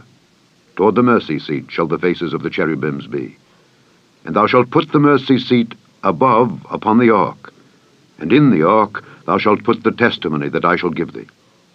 And there I will meet with thee, and I will commune with thee from above the mercy seat, from between the 2 cherubims which are upon the ark of the testimony, of all things which I will give thee in commandment unto the children of Israel. Thou shalt also make a table of shittim wood. 2 cubits shall be the length thereof, and 1 cubit the breadth thereof, and 1 cubit and a half the height thereof. And thou shalt overlay it with pure gold, and make thereto a crown of gold round about.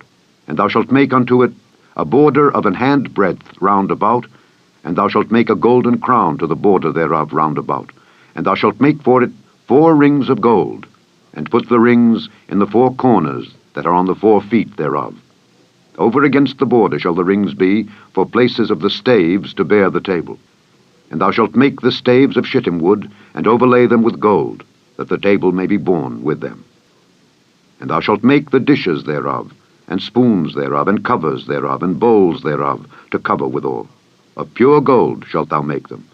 And thou shalt set upon the table showbread before me alway.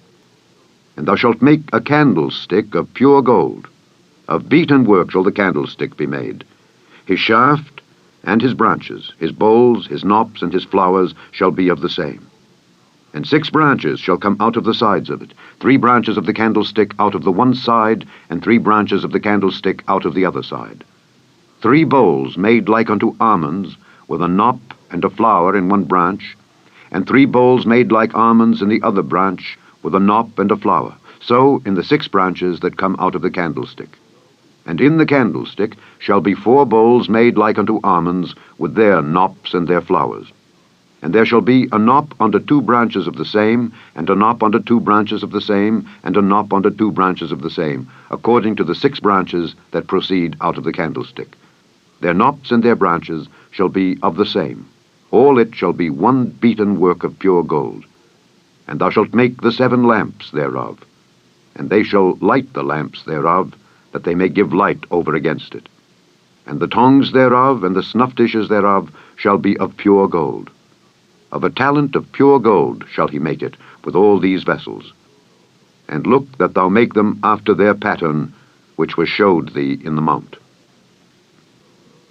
Chapter 26. Moreover, thou shalt make the tabernacle with 10 curtains of fine twined linen, and blue, and purple, and scarlet. With cherubims of cunning work shalt thou make them. The length of one curtain shall be 28 cubits, and the breadth of one curtain 4 cubits. And every one of the curtains shall have one measure. The 5 curtains shall be coupled together one to another, and other 5 curtains shall be coupled one to another. And thou shalt make loops of blue upon the edge of the one curtain from the selvage in the coupling, and likewise shalt thou make in the uttermost edge of another curtain in the couplings of the second. 50 loops shalt thou make in the one curtain, and 50 loops shalt thou make in the edge of the curtain that is in the coupling of the second, that the loops may take hold one of another. And thou shalt make 50 taches of gold, and couple the curtains together with the taches, and it shall be one tabernacle. And thou shalt make curtains of goat's hair, to be a covering upon the tabernacle. 11 curtains shalt thou make. The length of one curtain shall be 30 cubits, and the breadth of one curtain 4 cubits, and the 11 curtains shall be all of one measure. And thou shalt couple 5 curtains by themselves, and 6 curtains by themselves, and shalt double the 6th curtain in the forefront of the tabernacle. And thou shalt make 50 loops on the edge of the one curtain that is outmost in the coupling, and 50 loops in the edge of the curtain which coupleth the second. And thou shalt make 50 taches of brass, and put the taches into the loops, and couple the tent together, that it may be one. And the remnant that remaineth of the curtains of the tent, the half curtain that remaineth, shall hang over the back side of the tabernacle. And a cubit on the one side, and a cubit on the other side of that which remaineth in the length of the curtains of the tent, it shall hang over the sides of the tabernacle, on this side and on that side, to cover it. And thou shalt make a covering for the tent of rams' skins dyed red, and a covering above of badgers' skins. And thou shalt make boards for the tabernacle of shittim wood, standing up. 10 cubits shall be the length of a board, and a cubit and a half shall be the breadth of one board. 2 tenons shall there be in one board, set in order one against another. Thus shalt thou make for all the boards of the tabernacle. And thou shalt make the boards for the tabernacle 20 boards on the south side southward. And thou shalt make 40 sockets of silver under the 20 boards. 2 sockets under one board for his 2 tenons, and 2 sockets under another board for his 2 tenons. And for the second side of the tabernacle on the north side there shall be 20 boards, and there 40 sockets of silver, 2 sockets under one board, and 2 sockets under another board. And for the sides of the tabernacle westward thou shalt make 6 boards, and 2 boards shalt thou make for the corners of the tabernacle in the 2 sides. And they shall be coupled together beneath, and they shall be coupled together above the head of it unto one ring. Thus shall it be for them both. They shall be for the 2 corners. And they shall be 8 boards, and their sockets of silver, 16 sockets, 2 sockets under one board, and 2 sockets under another board. And thou shalt make bars of shittim wood, 5 for the boards of the one side of the tabernacle, and 5 bars for the boards of the other side of the tabernacle, and 5 bars for the boards of the side of the tabernacle for the 2 sides westward. And the middle bar in the midst of the boards shall reach from end to end. And thou shalt overlay the boards with gold, and make their rings of gold for places for the bars, and thou shalt overlay the bars with gold. And thou shalt rear up the tabernacle according to the fashion thereof which was showed thee in the mount. And thou shalt make a veil of blue and purple and scarlet and fine twined linen of cunning work. With cherubims shall it be made. And thou shalt hang it upon 4 pillars of shittim wood overlaid with gold. Their hooks shall be of gold upon the 4 sockets of silver. And thou shalt hang up the veil under the taches, that thou mayest bring in thither within the veil the ark of the testimony. And the veil shall divide unto you between the holy place and the most holy. And thou shalt put the mercy seat upon the ark of the testimony in the most holy place. And thou shalt set the table without the veil, and the candlestick over against the table on the side of the tabernacle toward the south. And thou shalt put the table on the north side. And thou shalt make an hanging for the door of the tent of blue and purple and scarlet and fine twined linen, wrought with needlework. And thou shalt make for the hanging 5 pillars of shittim wood, and overlay them with gold. And their hooks shall be of gold, and thou shalt cast 5 sockets of brass for them. Chapter 27. And thou shalt make an altar of shittim wood, 5 cubits long and 5 cubits broad. The altar shall be foursquare, and the height thereof shall be 3 cubits. And thou shalt make the horns of it upon the 4 corners thereof. His horns shall be of the same. And thou shalt overlay it with brass. And thou shalt make his pans to receive his ashes, and his shovels, and his basins, and his flesh hooks, and his fire pans. All the vessels thereof thou shalt make of brass. And thou shalt make for it a grate of network of brass. And upon the net shalt thou make 4 brazen rings in the 4 corners thereof. And thou shalt put it under the compass of the altar beneath, that the net may be even to the midst of the altar. And thou shalt make staves for the altar, staves of shittim wood, and overlay them with brass. And the staves shall be put into the rings, and the staves shall be upon the 2 sides of the altar to bear it. Hollow with boards shalt thou make it. As it was showed thee in the mount, so shall they make it. And thou shalt make the court of the tabernacle. For the south side southward there shall be hangings for the court of fine twined linen of 100 cubits long for one side. And the 20 pillars thereof, and their 20 sockets, shall be of brass. The hooks of the pillars and their fillets shall be of silver. And likewise for the north side, in length there shall be hangings of 100 cubits long, and his 20 pillars and their 20 sockets of brass, the hooks of the pillars and their fillets of silver. And for the breadth of the court on the west side shall be hangings of 50 cubits, their pillars 10, and their sockets 10. And the breadth of the court on the east side eastward shall be 50 cubits. The hangings of one side of the gate shall be 15 cubits, their pillars 3, and their sockets 3.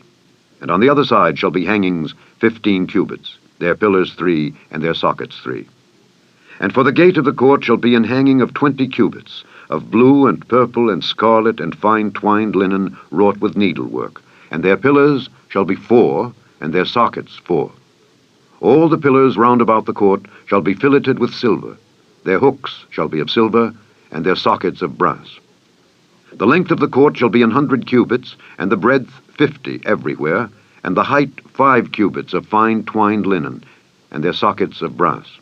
All the vessels of the tabernacle, in all the service thereof, and all the pins thereof, and all the pins of the court, shall be of brass. And thou shalt command the children of Israel that they bring thee pure oil olive beaten for the light, to cause the lamp to burn always. In the tabernacle of the congregation, without the veil which is before the testimony, Aaron and his sons shall order it from evening to morning before the Lord. It shall be a statute forever unto their generations on the behalf of the children of Israel. Chapter 28. And take thou unto thee Aaron thy brother and his sons with him from among the children of Israel, that he may minister unto me in the priest's office, even Aaron, Nadab, and Abihu, Eleazar, and Ithamar, Aaron's sons. And thou shalt make holy garments for Aaron thy brother, for glory and for beauty. And thou shalt speak unto all that are wise-hearted, whom I have filled with the spirit of wisdom, that they may make Aaron's garments to consecrate him, that he may minister unto me in the priest's office. And these are the garments which they shall make: a breastplate, and an ephod, and a robe, and a broidered coat, a mitre, and a girdle. And they shall make holy garments for Aaron thy brother and his sons, that he may minister unto me in the priest's office. And they shall take gold, and blue, and purple, and scarlet, and fine linen. And they shall make the ephod of gold, of blue, and of purple, of scarlet, and fine twined linen, with cunning work. It shall have the two shoulder pieces thereof joined at the two edges thereof, and so it shall be joined together. And the curious girdle of the ephod which is upon it shall be of the same, according to the work thereof, even of gold, of blue, and purple, and scarlet, and fine twined linen. And thou shalt take 2 onyx stones, and grave on them the names of the children of Israel, 6 of their names on one stone, and the other 6 names of the rest on the other stone, according to their birth. With the work of an engraver in stone, like the engravings of a signet, shalt thou engrave the 2 stones with the names of the children of Israel. Thou shalt make them to be set in ouches of gold. And thou shalt put the 2 stones upon the shoulders of the ephod for stones of memorial unto the children of Israel. And Aaron shall bear their names before the Lord upon his 2 shoulders for a memorial. And thou shalt make ouches of gold, and 2 chains of pure gold at the ends. Of wreathen work shalt thou make them, and fasten the wreathen chains to the ouches. And thou shalt make the breastplate of judgment with cunning work. After the work of the ephod thou shalt make it. Of gold, of blue, and of purple, and of scarlet, and of fine twined linen shalt thou make it. 4 it shall be, being doubled. A span shall be the length thereof, and a span shall be the breadth thereof. And thou shalt set in it settings of stones, even 4 rows of stones. The first row shall be a sardius, a topaz, and a carbuncle. This shall be the first row. And the second row shall be an emerald, a sapphire, and a diamond. And the third row a ligure, an agate, and an amethyst. And the 4th row a beryl, and an onyx, and a jasper. They shall be set in gold in their enclosings. And the stones shall be with the names of the children of Israel, 12 according to their names, like the engravings of a signet. Every one with his name shall they be, according to the 12 tribes. And thou shalt make upon the breastplate chains at the ends of wreathen work of pure gold. And thou shalt make upon the breastplate 2 rings of gold, and shalt put the 2 rings on the 2 ends of the breastplate. And thou shalt put the 2 wreathen chains of gold in the 2 rings, which are on the ends of the breastplate. And the other 2 ends of the 2 wreathen chains thou shalt fasten in the 2 ouches, and put them on the shoulder pieces of the ephod before it. And thou shalt make 2 rings of gold, and thou shalt put them upon the 2 ends of the breastplate in the border thereof, which is in the side of the ephod inward. And 2 other rings of gold thou shalt make, and shalt put them on the 2 sides of the ephod underneath, toward the forepart thereof, over against the other coupling thereof, above the curious girdle of the ephod. And they shall bind the breastplate by the rings thereof unto the rings of the ephod, with a lace of blue, that it may be above the curious girdle of the ephod, and that the breastplate be not loosed from the ephod. And Aaron shall bear the names of the children of Israel in the breastplate of judgment upon his heart, when he goeth in unto the holy place, for a memorial before the Lord continually. And thou shalt put in the breastplate of judgment the Urim and the Thummim, and they shall be upon Aaron's heart when he goeth in before the Lord. And Aaron shall bear the judgment of the children of Israel upon his heart before the Lord continually. And thou shalt make the robe of the ephod all of blue, and there shall be an hole in the top of it in the midst thereof. It shall have a binding of woven work round about the whole of it, as it were the whole of an habergeon, that it be not rent. And beneath upon the hem of it thou shalt make pomegranates of blue, and of purple, and of scarlet, round about the hem thereof, and bells of gold between them round about, a golden bell and a pomegranate, a golden bell and a pomegranate, upon the hem of the robe round about. And it shall be upon Aaron to minister, and his sound shall be heard when he goeth in unto the holy place before the Lord, and when he cometh out, that he die not. And thou shalt make a plate of pure gold, and grave upon it like the engravings of a signet, Holiness to the Lord. And thou shalt put it on a blue lace, that it may be upon the mitre, upon the forefront of the mitre it shall be. And it shall be upon Aaron's forehead, that Aaron may bear the iniquity of the holy things which the children of Israel shall hallow in all their holy gifts. And it shall be always upon his forehead, that they may be accepted before the Lord. And thou shalt embroider the coat of fine linen, and thou shalt make the mitre of fine linen, and thou shalt make the girdle of needlework. And for Aaron's sons thou shalt make coats, and thou shalt make for them girdles, and bonnets shalt thou make for them, for glory and for beauty. And thou shalt put them upon Aaron thy brother, and his sons with him, and shalt anoint them, and consecrate them, and sanctify them, that they may minister unto me in the priest's office. And thou shalt make them linen breeches to cover their nakedness. From the loins even unto the thighs they shall reach. And they shall be upon Aaron and upon his sons, when they come in unto the tabernacle of the congregation, or when they come near unto the altar to minister in the holy place, that they bear not iniquity and die. It shall be a statute forever unto him and his seed after him. Chapter 29. And this is the thing that thou shalt do unto them to hallow them, to minister unto me in the priest's office.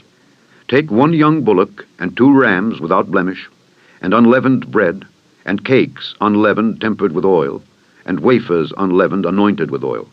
Of wheat and flour shalt thou make them. And thou shalt put them into 1 basket, and bring them in the basket, with the bullock and the 2 rams. And Aaron and his sons thou shalt bring unto the door of the tabernacle of the congregation, and shalt wash them with water. And thou shalt take the garments, and put upon Aaron the coat, and the robe of the ephod, and the breastplate, and gird him with the curious girdle of the ephod. And thou shalt put the mitre upon his head, and put the holy crown upon the mitre.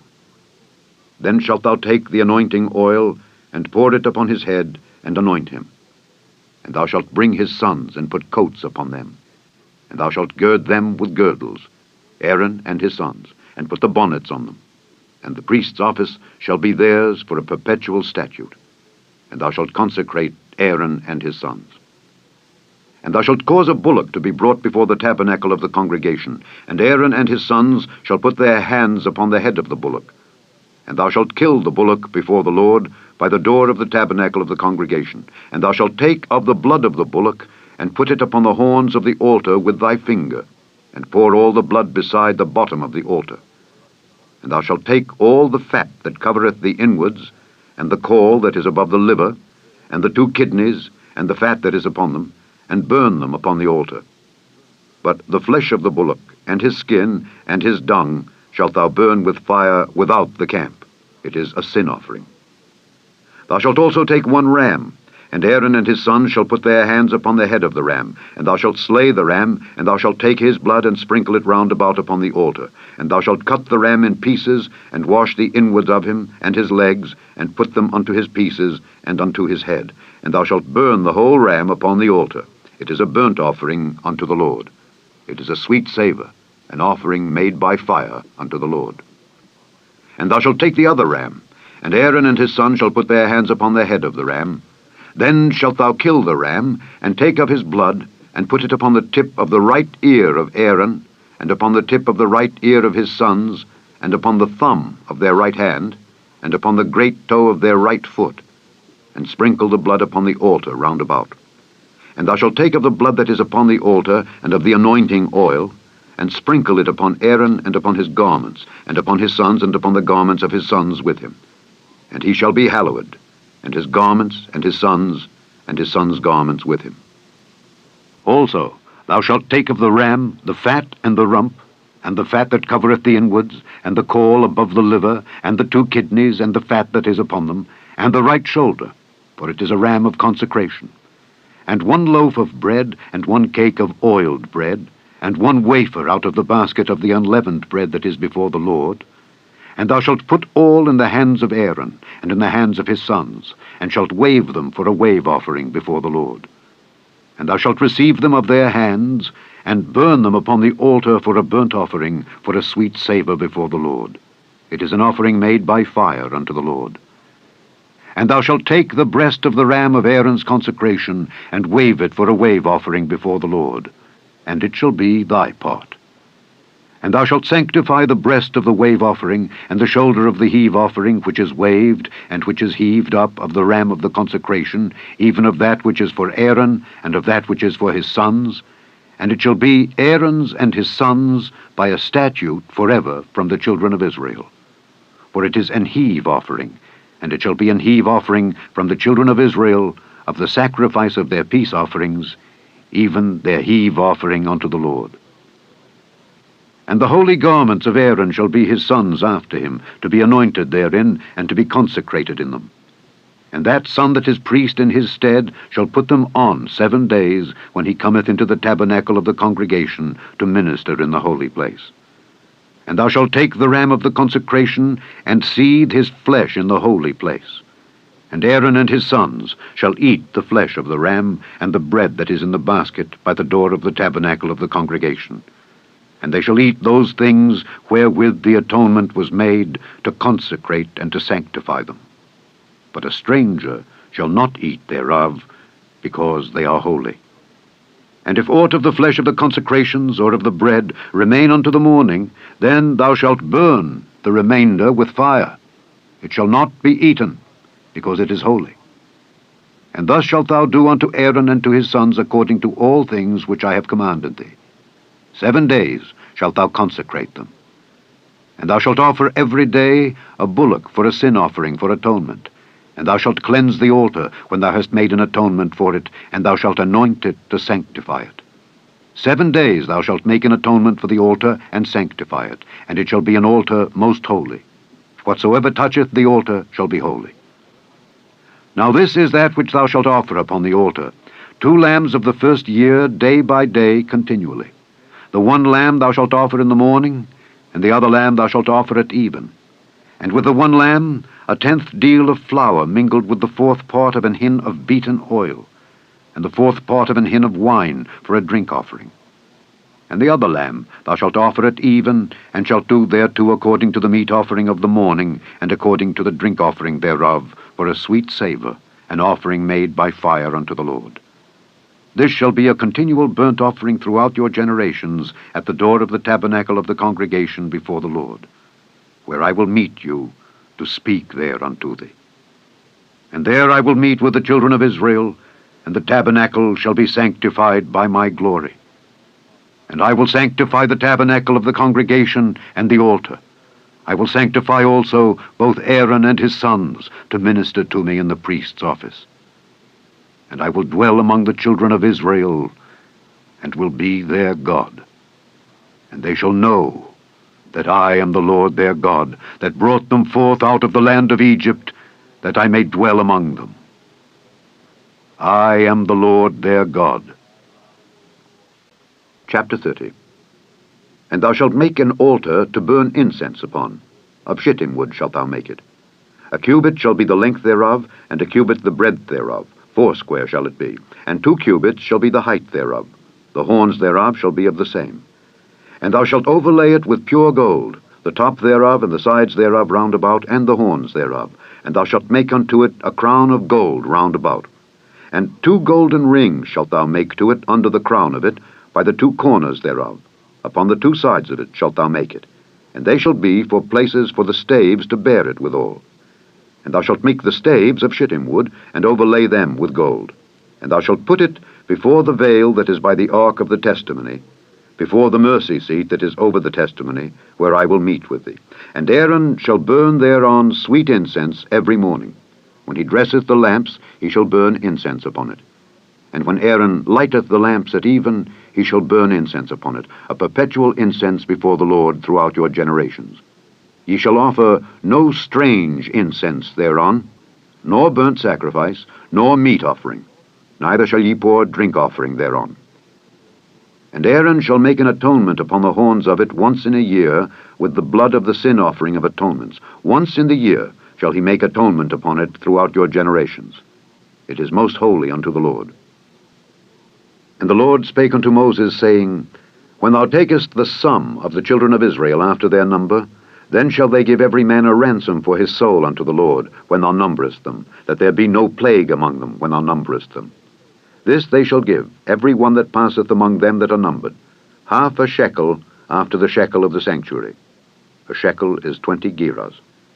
And half shekel shall be the offering of the Lord. Every one that passeth among them that are numbered from 20 years old and above shall give an offering unto the Lord. The rich shall not give more, and the poor shall not give less than half a shekel, when they give an offering unto the Lord to make an atonement for your souls. And thou shalt take the atonement money of the children of Israel, and shalt appoint it for the service of the tabernacle of the congregation, that it may be a memorial unto the children of Israel before the Lord, to make an atonement for your souls. And the Lord spake unto Moses, saying, Thou shalt also make a laver of brass, and his foot also of brass, to wash withal. And thou shalt put it between the tabernacle of the congregation and the altar, and thou shalt put water therein. For Aaron and his sons shall wash their hands and their feet thereat. When they go into the tabernacle of the congregation, they shall wash with water, that they die not. Or when they come near to the altar to minister, to burn offering made by fire unto the Lord, so they shall wash their hands and their feet, that they die not. And it shall be a statute forever to them, even to him and to his seed throughout their generations. Moreover the Lord spake unto Moses, saying, Take thou also unto thee principal spices, of pure myrrh 500 shekels, and of sweet cinnamon half so much, even 250 shekels, and of sweet calamus 250 shekels, and of cassia 500 shekels after the shekel of the sanctuary, and of oil olive and hin. And thou shalt make it an oil of holy ointment, an ointment compound after the art of the apothecary. It shall be an holy anointing oil. And thou shalt anoint the tabernacle of the congregation therewith, and the ark of the testimony, and the table and all his vessels, and the candlestick and his vessels, and the altar of incense, and the altar of burnt offering, with all his vessels, and the laver and his foot. And thou shalt sanctify them, that they may be most holy. Whatsoever toucheth them shall be holy. And thou shalt anoint Aaron and his sons, and consecrate them, that they may minister unto me in the priest's office.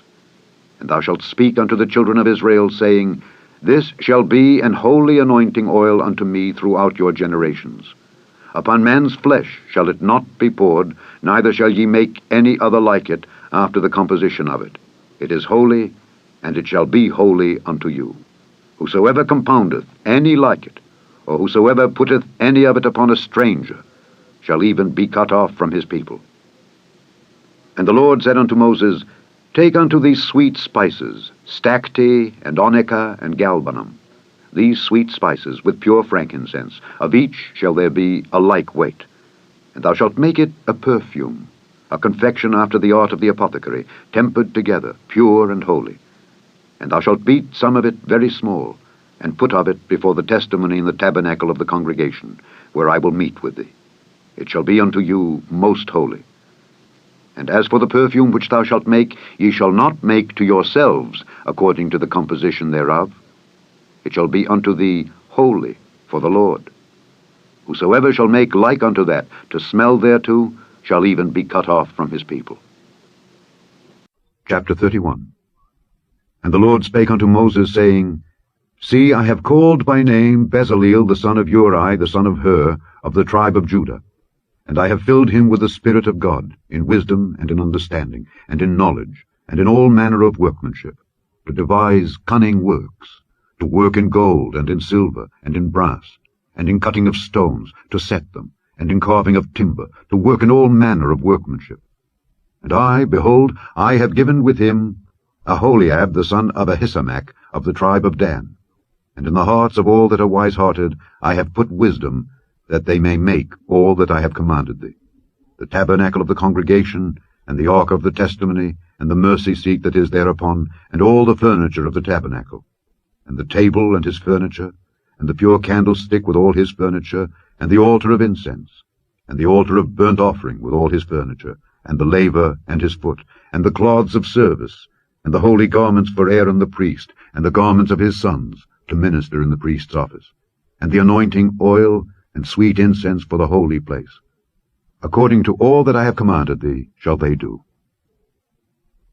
And the Lord spake unto Moses, saying, Speak thou also unto the children of Israel, saying, Verily, my Sabbaths ye shall keep, for it is a sign between me and you throughout your generations, that ye may know that I am the Lord that doth sanctify you. Ye shall keep the Sabbath therefore, for it is holy unto you. Every one that defileth it shall surely be put to death. For whosoever doeth any work therein, that soul shall be cut off from among his people. 6 days may work be done, but in the 7th is the Sabbath of rest, holy to the Lord. Whosoever doeth any work in the Sabbath day, he shall surely be put to death. Wherefore the children of Israel shall keep the Sabbath, to observe the Sabbath throughout their generations, for a perpetual covenant. It is a sign between me and the children of Israel forever. For in 6 days the Lord made heaven and earth, and on the 7th day he rested and was refreshed. And he gave unto Moses, when he had made an end of communing with him upon Mount Sinai, 2 tables of testimony, tables of stone, written with the finger of God. Chapter 32.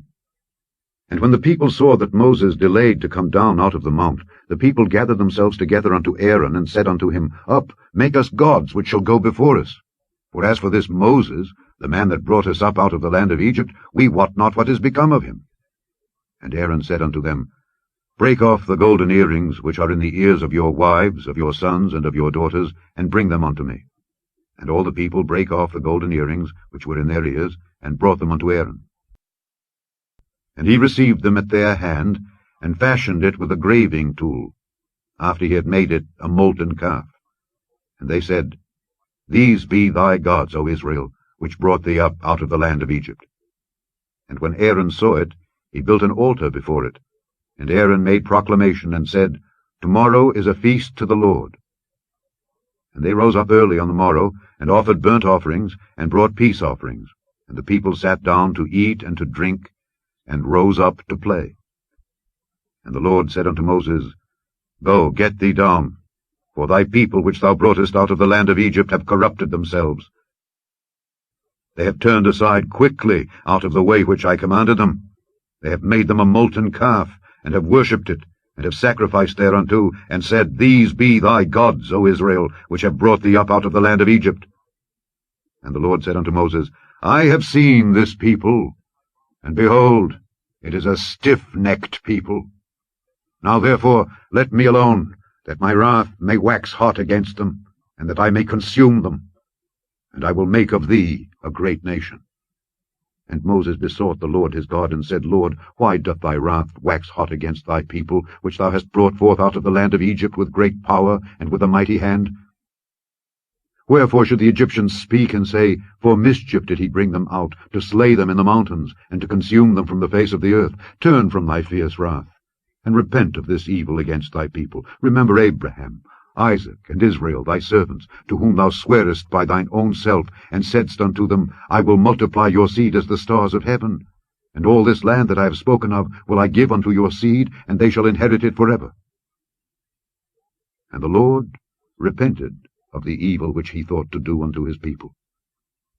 And Moses turned, and went down from the mount, and the 2 tables of the testimony were in his hand. The tables were written on both their sides, on the one side and on the other were they written. And the tables were the work of God, and the writing was the writing of God, graven upon the tables. And when Joshua heard the noise of the people as they shouted, he said unto Moses, There is a noise of war in the camp. And he said, It is not the voice of them that shout for mastery, neither is it the voice of them that cry for being overcome, but the noise of them that sing do I hear. And it came to pass, as soon as he came nigh unto the camp, that he saw the calf and the dancing. And Moses' anger waxed hot, and he cast the tables out of his hands, and brake them beneath the mount. And he took the calf which they had made, and burnt it in the fire, and ground it to powder, and strawed it upon the water, and made the children of Israel drink of it. And Moses said unto Aaron, What did this people unto thee, that thou hast brought so great a sin upon them? And Aaron said, Let not the anger of my lord wax hot. Thou knowest the people, that they are set on mischief. For they said unto me, Make us gods which shall go before us. For as for this Moses, the man that brought us up out of the land of Egypt, we wot not what is become of him. And I said unto them, Whosoever hath any gold, let them break it off. So they gave it me. Then I cast it into the fire, and there came out this calf. And when Moses saw that the people were naked, for Aaron had made them naked unto their shame among their enemies. Then Moses stood in the gate of the camp and said, Who is on the Lord's side? Let him come unto me. And all the sons of Levi gathered themselves together unto him. And he said unto them, Thus saith the Lord God of Israel, Put every man his sword by his side, and go in and out from gate to gate throughout the camp, and slay every man his brother, and every man his companion, and every man his neighbor. And the children of Levi did according to the word of Moses, and there fell of the people that day about 3,000 men. For Moses had said, Consecrate yourselves today to the Lord, even every man upon his son and upon his brother, that he may bestow upon you a blessing this day. And it came to pass on the morrow that Moses said unto the people, Ye have sinned a great sin. And now I will go up unto the Lord. Peradventure I shall make an atonement for your sin. And Moses returned unto the Lord and said, O this people have sinned a great sin, and have made them gods of gold. Yet now, if thou wilt, forgive their sin. And if not, blot me, I pray thee, out of thy book which thou hast written. And the Lord said unto Moses, Whosoever hath sinned against me, him will I blot out of my book. Therefore now go, lead the people unto the place of which I have spoken unto thee. Behold, mine angel shall go before thee.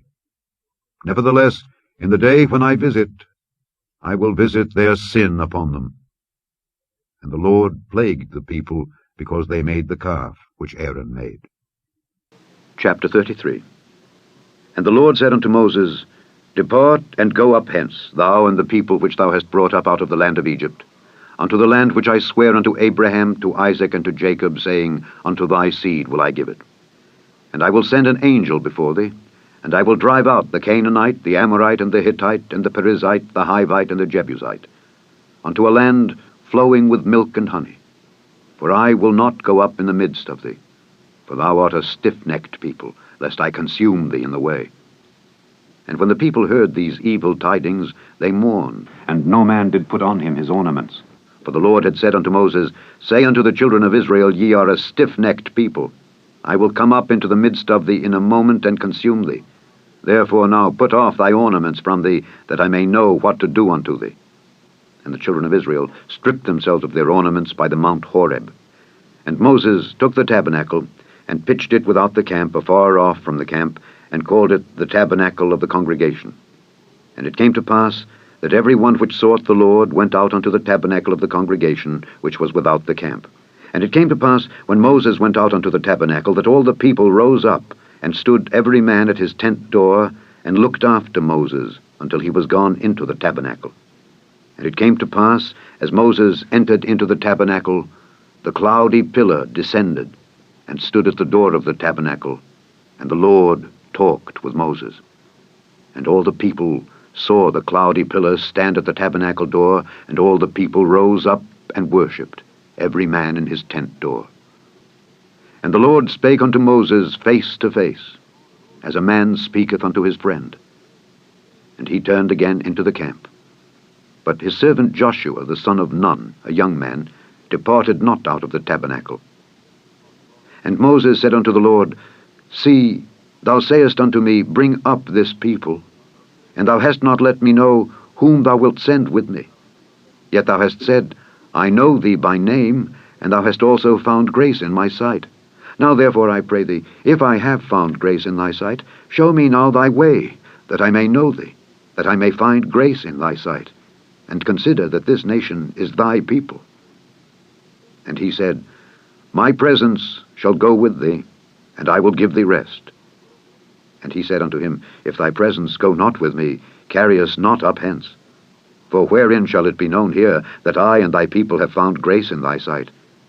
Is it not in that thou goest with us? So shall we be separated, I and thy people, from all the people that are upon the face of the earth. And the Lord said unto Moses, I will do this thing also that thou hast spoken, for thou hast found grace in my sight, and I know thee by name. And he said, I beseech thee, show me thy glory. And he said, I will make all my goodness pass before thee, and I will proclaim the name of the Lord before thee, and will be gracious to whom I will be gracious, and will show mercy on whom I will show mercy. And he said, Thou canst not see my face, for there shall no man see me and live. And the Lord said, Behold, there is a place by me, and thou shalt stand upon a rock. And it shall come to pass, while my glory passeth by, that I will put thee in a clift of the rock, and will cover thee with my hand while I pass by. And I will take away mine hand, and thou shalt see my back parts, but my face shall not be seen. Chapter 34. And the Lord said unto Moses, Hew thee 2 tables of stone like unto the first, and I will write upon these tables the words that were in the first tables, which thou breakest. And be ready in the morning, and come up in the morning unto Mount Sinai, and present thyself there to me, in the top of the mount. And no man shall come up with thee, neither let any man be seen throughout all the mount, neither let the flocks nor herds feed before that mount. And he hewed 2 tables of stone like unto the first. And Moses rose up early in the morning, and went up unto Mount Sinai, as the Lord had commanded him, and took in his hand the 2 tables of stone. And the Lord descended in the cloud, and stood with him there, and proclaimed the name of the Lord. And the Lord passed by before him, and proclaimed, the Lord God, merciful and gracious, long-suffering, and abundant in goodness and truth, keeping mercy for thousands, forgiving iniquity and transgression and sin, and that will by no means clear the guilty, visiting the iniquity of the fathers upon the children, and upon the children's children unto the 3rd and to the 4th generation. And Moses made haste, and bowed his head toward the earth, and worshipped. And he said, If now I have found grace in thy sight, O Lord, let my Lord, I pray thee, go among us, for it is a stiff-necked people, and pardon our iniquity and our sin, and take us for thine inheritance. And he said, Behold, I make a covenant. Before all thy people I will do marvels, such as have not been done in all the earth, nor in any nation. And all the people among which thou art shall see the work of the Lord, for it is a terrible thing that I will do with thee. Observe thou that which I command thee this day. Behold, I drive out before thee the Amorite, and the Canaanite, and the Hittite, and the Perizzite, and the Hivite, and the Jebusite. Take heed to thyself, lest thou make a covenant with the inhabitants of the land whither thou goest, lest it be for a snare in the midst of thee. But ye shall destroy their altars, break their images, and cut down their groves. For thou shalt worship no other God, for the Lord, whose name is jealous, is a jealous God. Lest thou make a covenant with the inhabitants of the land, and they go a-whoring after their gods, and do sacrifice unto their gods, and one call thee, and thou eat of his sacrifice. And thou take of their daughters unto thy sons, and their daughters go a-whoring after their gods, and make thy sons go a-whoring after their gods. Thou shalt make thee no molten gods. The feast of unleavened bread shalt thou keep. 7 days thou shalt eat unleavened bread, as I commanded thee, in the time of the month Abib, for in the month Abib thou camest out from Egypt. All that openeth the matrix is mine, and every firstling among thy cattle, whether ox or sheep, that is male. But the firstling of an ass thou shalt redeem with a lamb, and if thou redeem him not, then shalt thou break his neck. All the firstborn of thy sons thou shalt redeem, and none shall appear before me empty. 6 days thou shalt work, but on the 7th day thou shalt rest. In earing time and in harvest thou shalt rest. And thou shalt observe the feast of weeks, of the first fruits of wheat harvest, and the feast of ingathering at the year's end. Thrice in the year shall all your men children appear before the Lord God, the God of Israel. For I will cast out the nations before thee, and enlarge thy borders. Neither shall any man desire thy land, when thou shalt go up to appear before the Lord thy God thrice in the year. Thou shalt not offer the blood of my sacrifice with leaven, neither shall the sacrifice of the feast of the Passover be left unto the morning. The first of the firstfruits of thy land thou shalt bring unto the house of the Lord thy God. Thou shalt not see the kid in his mother's milk. And the Lord said unto Moses, Write thou these words, for after the tenor of these words I have made a covenant with thee and with Israel. And he was there with the Lord 40 days and 40 nights. He did neither eat bread nor drink water. And he wrote upon the tables the words of the covenant, the 10 commandments. And it came to pass, when Moses came down from Mount Sinai with the 2 tables of testimony in Moses' hand, when he came down from the mount, that Moses wist not that the skin of his face shone while he talked with him. And when Aaron and all the children of Israel saw Moses, behold, the skin of his face shone, and they were afraid to come nigh him. And Moses called unto them, and Aaron and all the rulers of the congregation returned unto him, and Moses talked with them. And afterward all the children of Israel came nigh, and he gave them in commandment all that the Lord had spoken with him in Mount Sinai. And till Moses had done speaking with them, he put a veil on his face.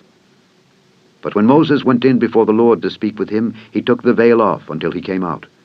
And he came out and spake unto the children of Israel that which he was commanded. And the children of Israel saw the face of Moses, that the skin of Moses' face shone. And Moses put the veil upon his face again, until he went in to speak with him. Chapter 35. And Moses gathered all the congregation of the children of Israel together, and said unto them, These are the words which the Lord hath commanded, that ye should do them. 6 days shall work be done, but on the 7th day there shall be to you an holy day, a Sabbath of rest to the Lord. Whosoever doeth work therein shall be put to death. Ye shall kindle no fire throughout your habitations upon the Sabbath day. And Moses spake unto all the congregation of the children of Israel, saying, This is the thing which the Lord commanded, saying, Take ye from among you an offering unto the Lord. Whosoever is of a willing heart, let him bring it, an offering of the Lord, gold and silver and brass, and blue and purple and scarlet and fine linen, and goat's hair, and ram's skins dyed red, and badger's skins, and shittim wood, and oil for the light, and spices for anointing oil, and for the sweet incense, and onyx stones, and stones to be set for the ephod, and for the breastplate. And every wise-hearted among you shall come and make all that the Lord hath commanded, the tabernacle, his tent, and his covering, his taches, and his boards, his bars, his pillars, and his sockets, the ark, and the staves thereof, with the mercy seat, and the veil of the covering, the table, and his staves, and all his vessels, and the showbread, the candlestick also for the light, and his furniture, and his lamps, with the oil for the light, and the incense altar, and his staves, and the anointing oil, and the sweet incense, and the hanging for the door at the entering in of the tabernacle, the altar of burnt offering with his brazen grate, his staves, and all his vessels, the laver and his foot, the hangings of the court, his pillars and their sockets, and the hanging for the door of the court, the pins of the tabernacle, and the pins of the court, and their cords, the cloths of service to do service in the holy place, the holy garments for Aaron the priest, and the garments of his sons, to minister in the priest's office. And all the congregation of the children of Israel departed from the presence of Moses. And they came, every one whose heart stirred him up, and every one whom his spirit made willing, and they brought the Lord's offering to the work of the tabernacle of the congregation, and for all his service, and for the holy garments. And they came, both men and women, as many as were willing-hearted, and brought bracelets, and earrings, and rings, and tablets, all jewels of gold. And every man that offered an offering of gold unto the Lord. And every man with whom was found blue, and purple, and scarlet, and fine linen, and goat's hair, and red skins of rams, and badgers' skins, brought them. Every one that did offer an offering of silver and brass brought the Lord's offering. And every man with whom was found shittim wood for any work of the service brought it. And all the women that were wise-hearted did spin with their hands, and brought that which they had spun, both of blue, and of purple, and of scarlet, and of fine linen. And all the women whose hearts stirred them up in wisdom spun goat's hair. And the rulers brought onyx stones, and stones to be set for the ephod, and for the breastplate, and spice, and oil for the light, and for the anointing oil, and for the sweet incense. The children of Israel brought a willing offering unto the Lord, every man and woman whose heart made them willing to bring for all manner of work which the Lord had commanded to be made by the hand of Moses. And Moses said unto the children of Israel, See, the Lord hath called by name Bezaleel the son of Uri the son of Hur of the tribe of Judah, and he hath filled him with the Spirit of God, in wisdom, in understanding, and in knowledge, and in all manner of workmanship, and to devise curious works, to work in gold and in silver and in brass, and in the cutting of stones, to set them, and in carving of wood, to make any manner of cunning work. And he hath put in his heart that he may teach, both he and Aholiab the son of Ahisamach of the tribe of Dan. Them hath he filled with wisdom of heart, to work all manner of work, of the engraver, and of the cunning workman, and of the embroiderer, in blue and in purple, in scarlet, and in fine linen, and of the weaver, even of them that do any work, and of those that devise cunning work. Chapter 36. Then wrought Bezaleel and Aholiab, and every wise-hearted man, in whom the Lord put wisdom and understanding to know how to work all manner of work for the service of the sanctuary, according to all that the Lord had commanded. And Moses called Bezaleel and Aholiab and every wise-hearted man, in whose heart the Lord had put wisdom, even every one whose heart stirred him up to come unto the work to do it. And they received of Moses all the offering which the children of Israel had brought for the work of the service of the sanctuary, to make it withal. And they brought yet unto him free offerings every morning. And all the wise men that wrought all the work of the sanctuary came every man from his work which they made, and they spake unto Moses, saying, The people bring much more than enough for the service of the work which the Lord commanded to make. And Moses gave commandment, and they caused it to be proclaimed throughout the camp, saying, Let neither man nor woman make any more work for the offering of the sanctuary. So the people were restrained from bringing, for the stuff they had was sufficient for all the work to make it, and too much. And every wise-hearted man among them that wrought the work of the tabernacle made 10 curtains of fine twined linen, and blue, and purple, and scarlet. With cherubims of cunning work made he them. The length of one curtain was 28 cubits, and the breadth of one curtain 4 cubits. The curtains were all of one size. And he coupled the 5 curtains one unto another, and the other 5 curtains he coupled one unto another. And he made loops of blue on the edge of one curtain from the selvage in the coupling. Likewise he made in the uttermost side of another curtain in the couplings of the second. 50 loops made he in one curtain, and 50 loops made he in the edge of the curtain which was in the coupling of the second. The loops held one curtain to another. And he made 50 taches of gold, and coupled the curtains one unto another with the taches. So it became one tabernacle. And he made curtains of goat's hair for the tent over the tabernacle. 11 curtains he made them. The length of one curtain was 30 cubits, and 4 cubits was the breadth of one curtain. The 11 curtains were of one size. And he coupled 5 curtains by themselves, and 6 curtains by themselves.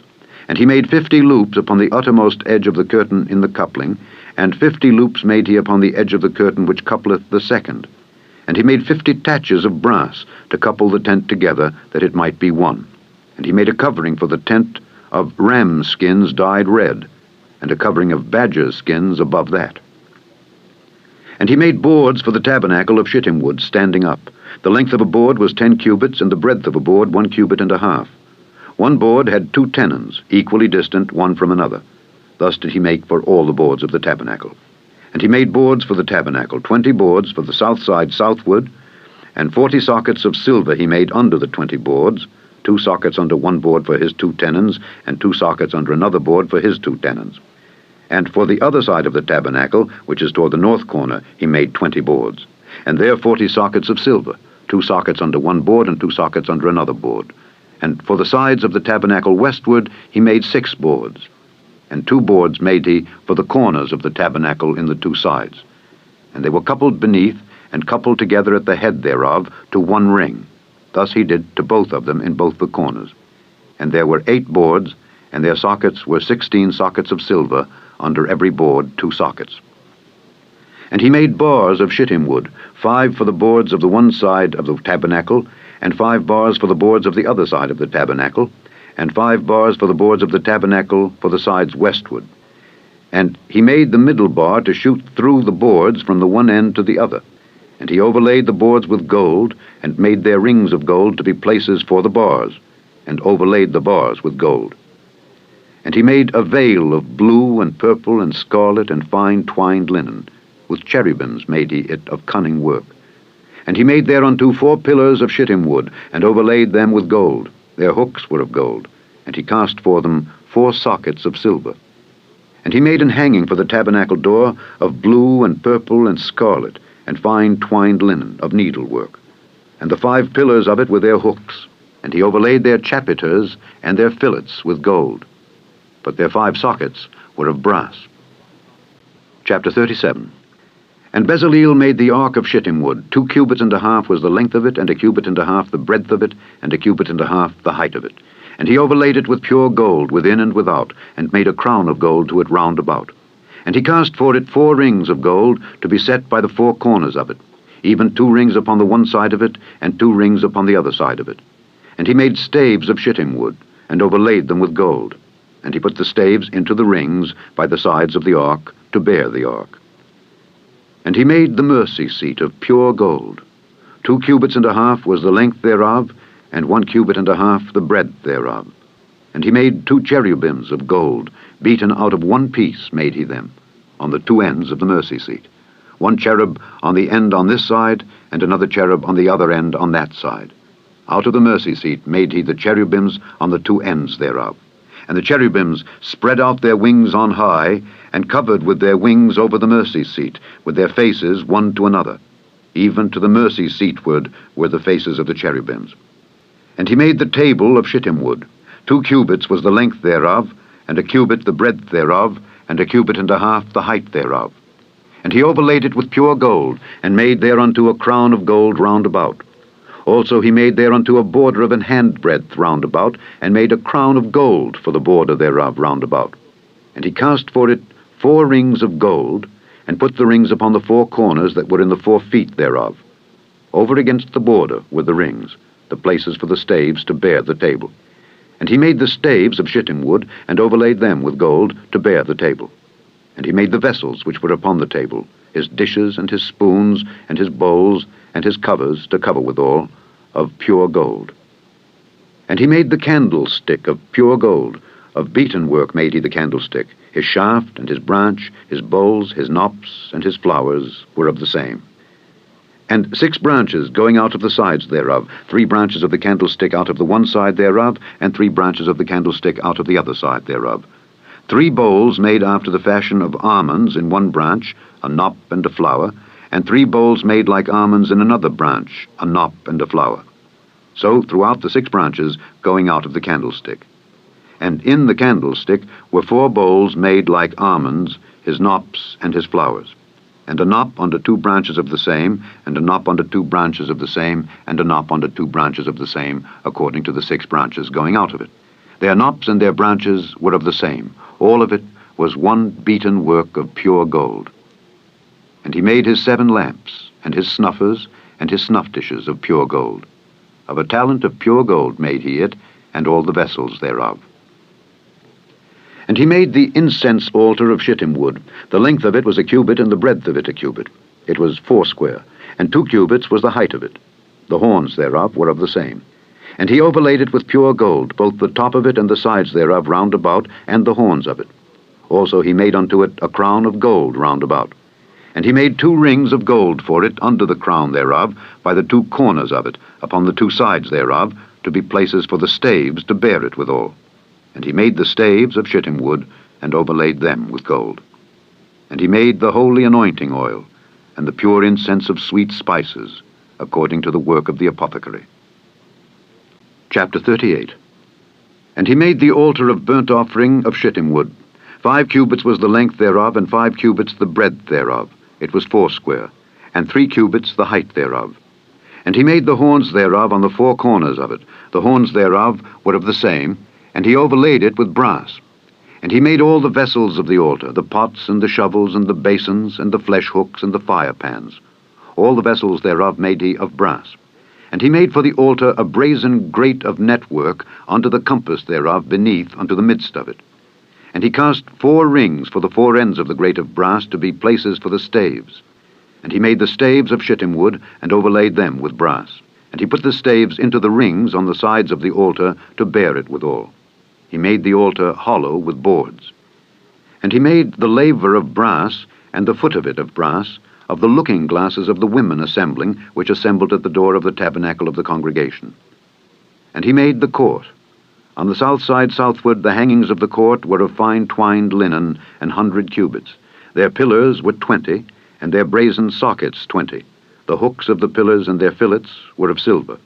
And for the north side the hangings were 100 cubits. Their pillars were 20, and their sockets of brass 20. The hooks of the pillars and their fillets of silver. And for the west side were hangings of 50 cubits. Their pillars 10, and their sockets 10. The hooks of the pillars and their fillets of silver. And for the east side eastward 50 cubits. The hangings of the one side of the gate were 15 cubits. Their pillars 3, and their sockets 3. And for the other side of the court gate, on this hand and that hand, were hangings of 15 cubits. Their pillars 3, and their sockets 3. All the hangings of the court round about were of fine twined linen. And the sockets for the pillars were of brass, the hooks of the pillars and their fillets of silver, and the overlaying of their chapiters of silver. And all the pillars of the court were filleted with silver. And the hanging for the gate of the court was needlework of blue and purple and scarlet and fine twined linen. And 20 cubits was the length, and the height in the breadth was 5 cubits, answerable to the hangings of the court. And their pillars were 4, and their sockets of brass 4, their hooks of silver, and the overlaying of their chapiters and their fillets of silver. And all the pins of the tabernacle and of the court round about were of brass. This is the sum of the tabernacle, even of the tabernacle of testimony, as it was counted, according to the commandment of Moses, for the service of the Levites, by the hand of Ithamar, son to Aaron the priest.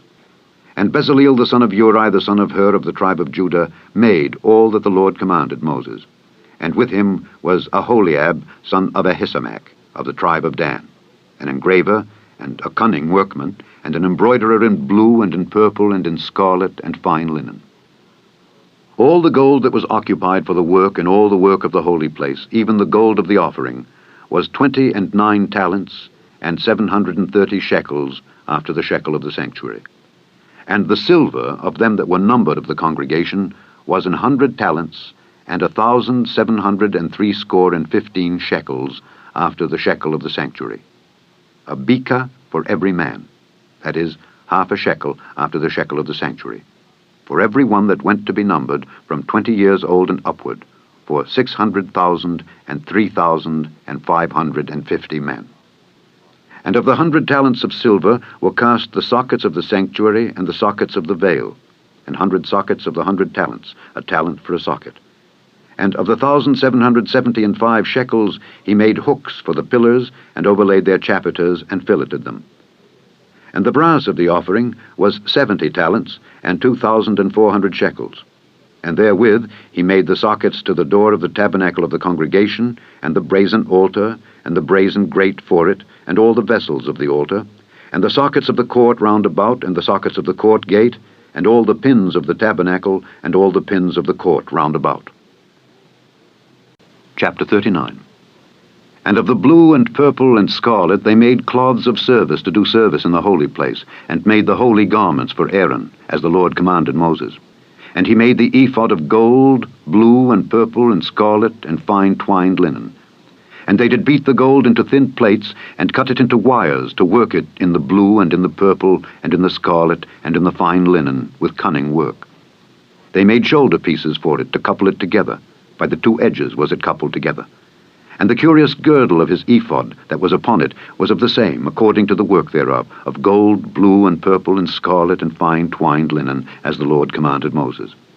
And they wrought onyx stones enclosed in ouches of gold, graven, as signets are graven, with the names of the children of Israel. And they put them on the shoulders of the ephod, that they should be stones for a memorial to the children of Israel, as the Lord commanded Moses.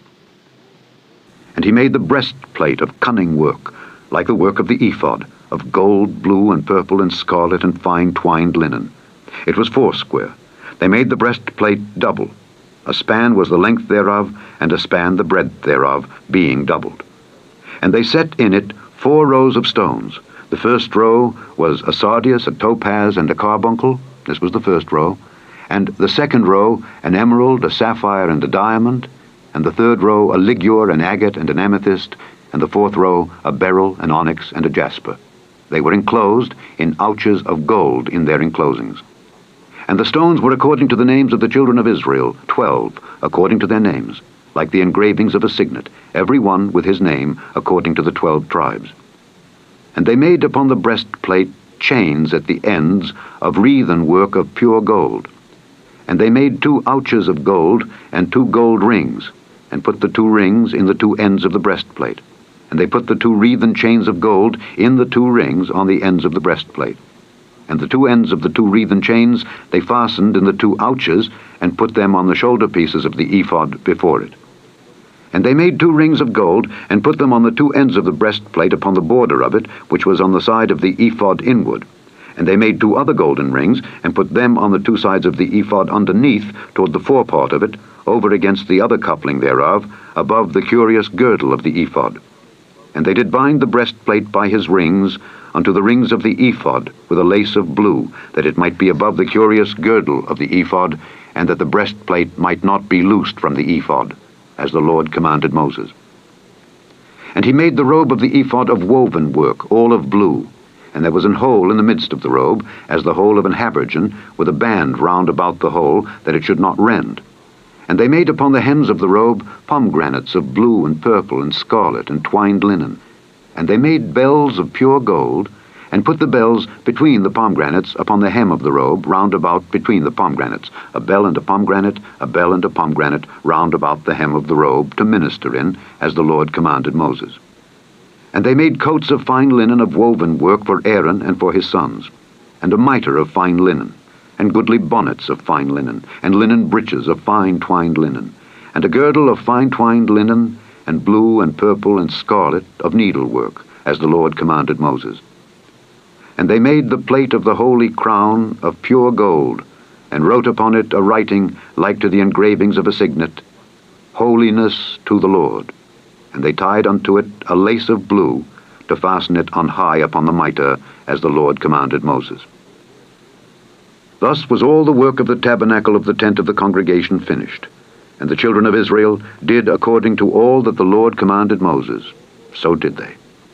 And they brought the tabernacle unto Moses, the tent and all his furniture, his taches, his boards, his bars, and his pillars, and his sockets, and the covering of ram skins dyed red, and the covering of badger skins, and the veil of the covering, the ark of the testimony, and the staves thereof, and the mercy seat, the table and all the vessels thereof, and the showbread, the pure candlestick with the lamps thereof, even with the lamps to be set in order, and all the vessels thereof, and the oil for light, and the golden altar, and the anointing oil, and the sweet incense, and the hanging for the tabernacle door, the brazen altar and his grate of brass, his staves and all his vessels, the laver and his foot, the hangings of the court, his pillars and his sockets, and the hanging for the court gate, his cords and his pins, and all the vessels of the service of the tabernacle, for the tent of the congregation, the cloths of service to do service in the holy place, and the holy garments for Aaron the priest and his sons' garments to minister in the priest's office.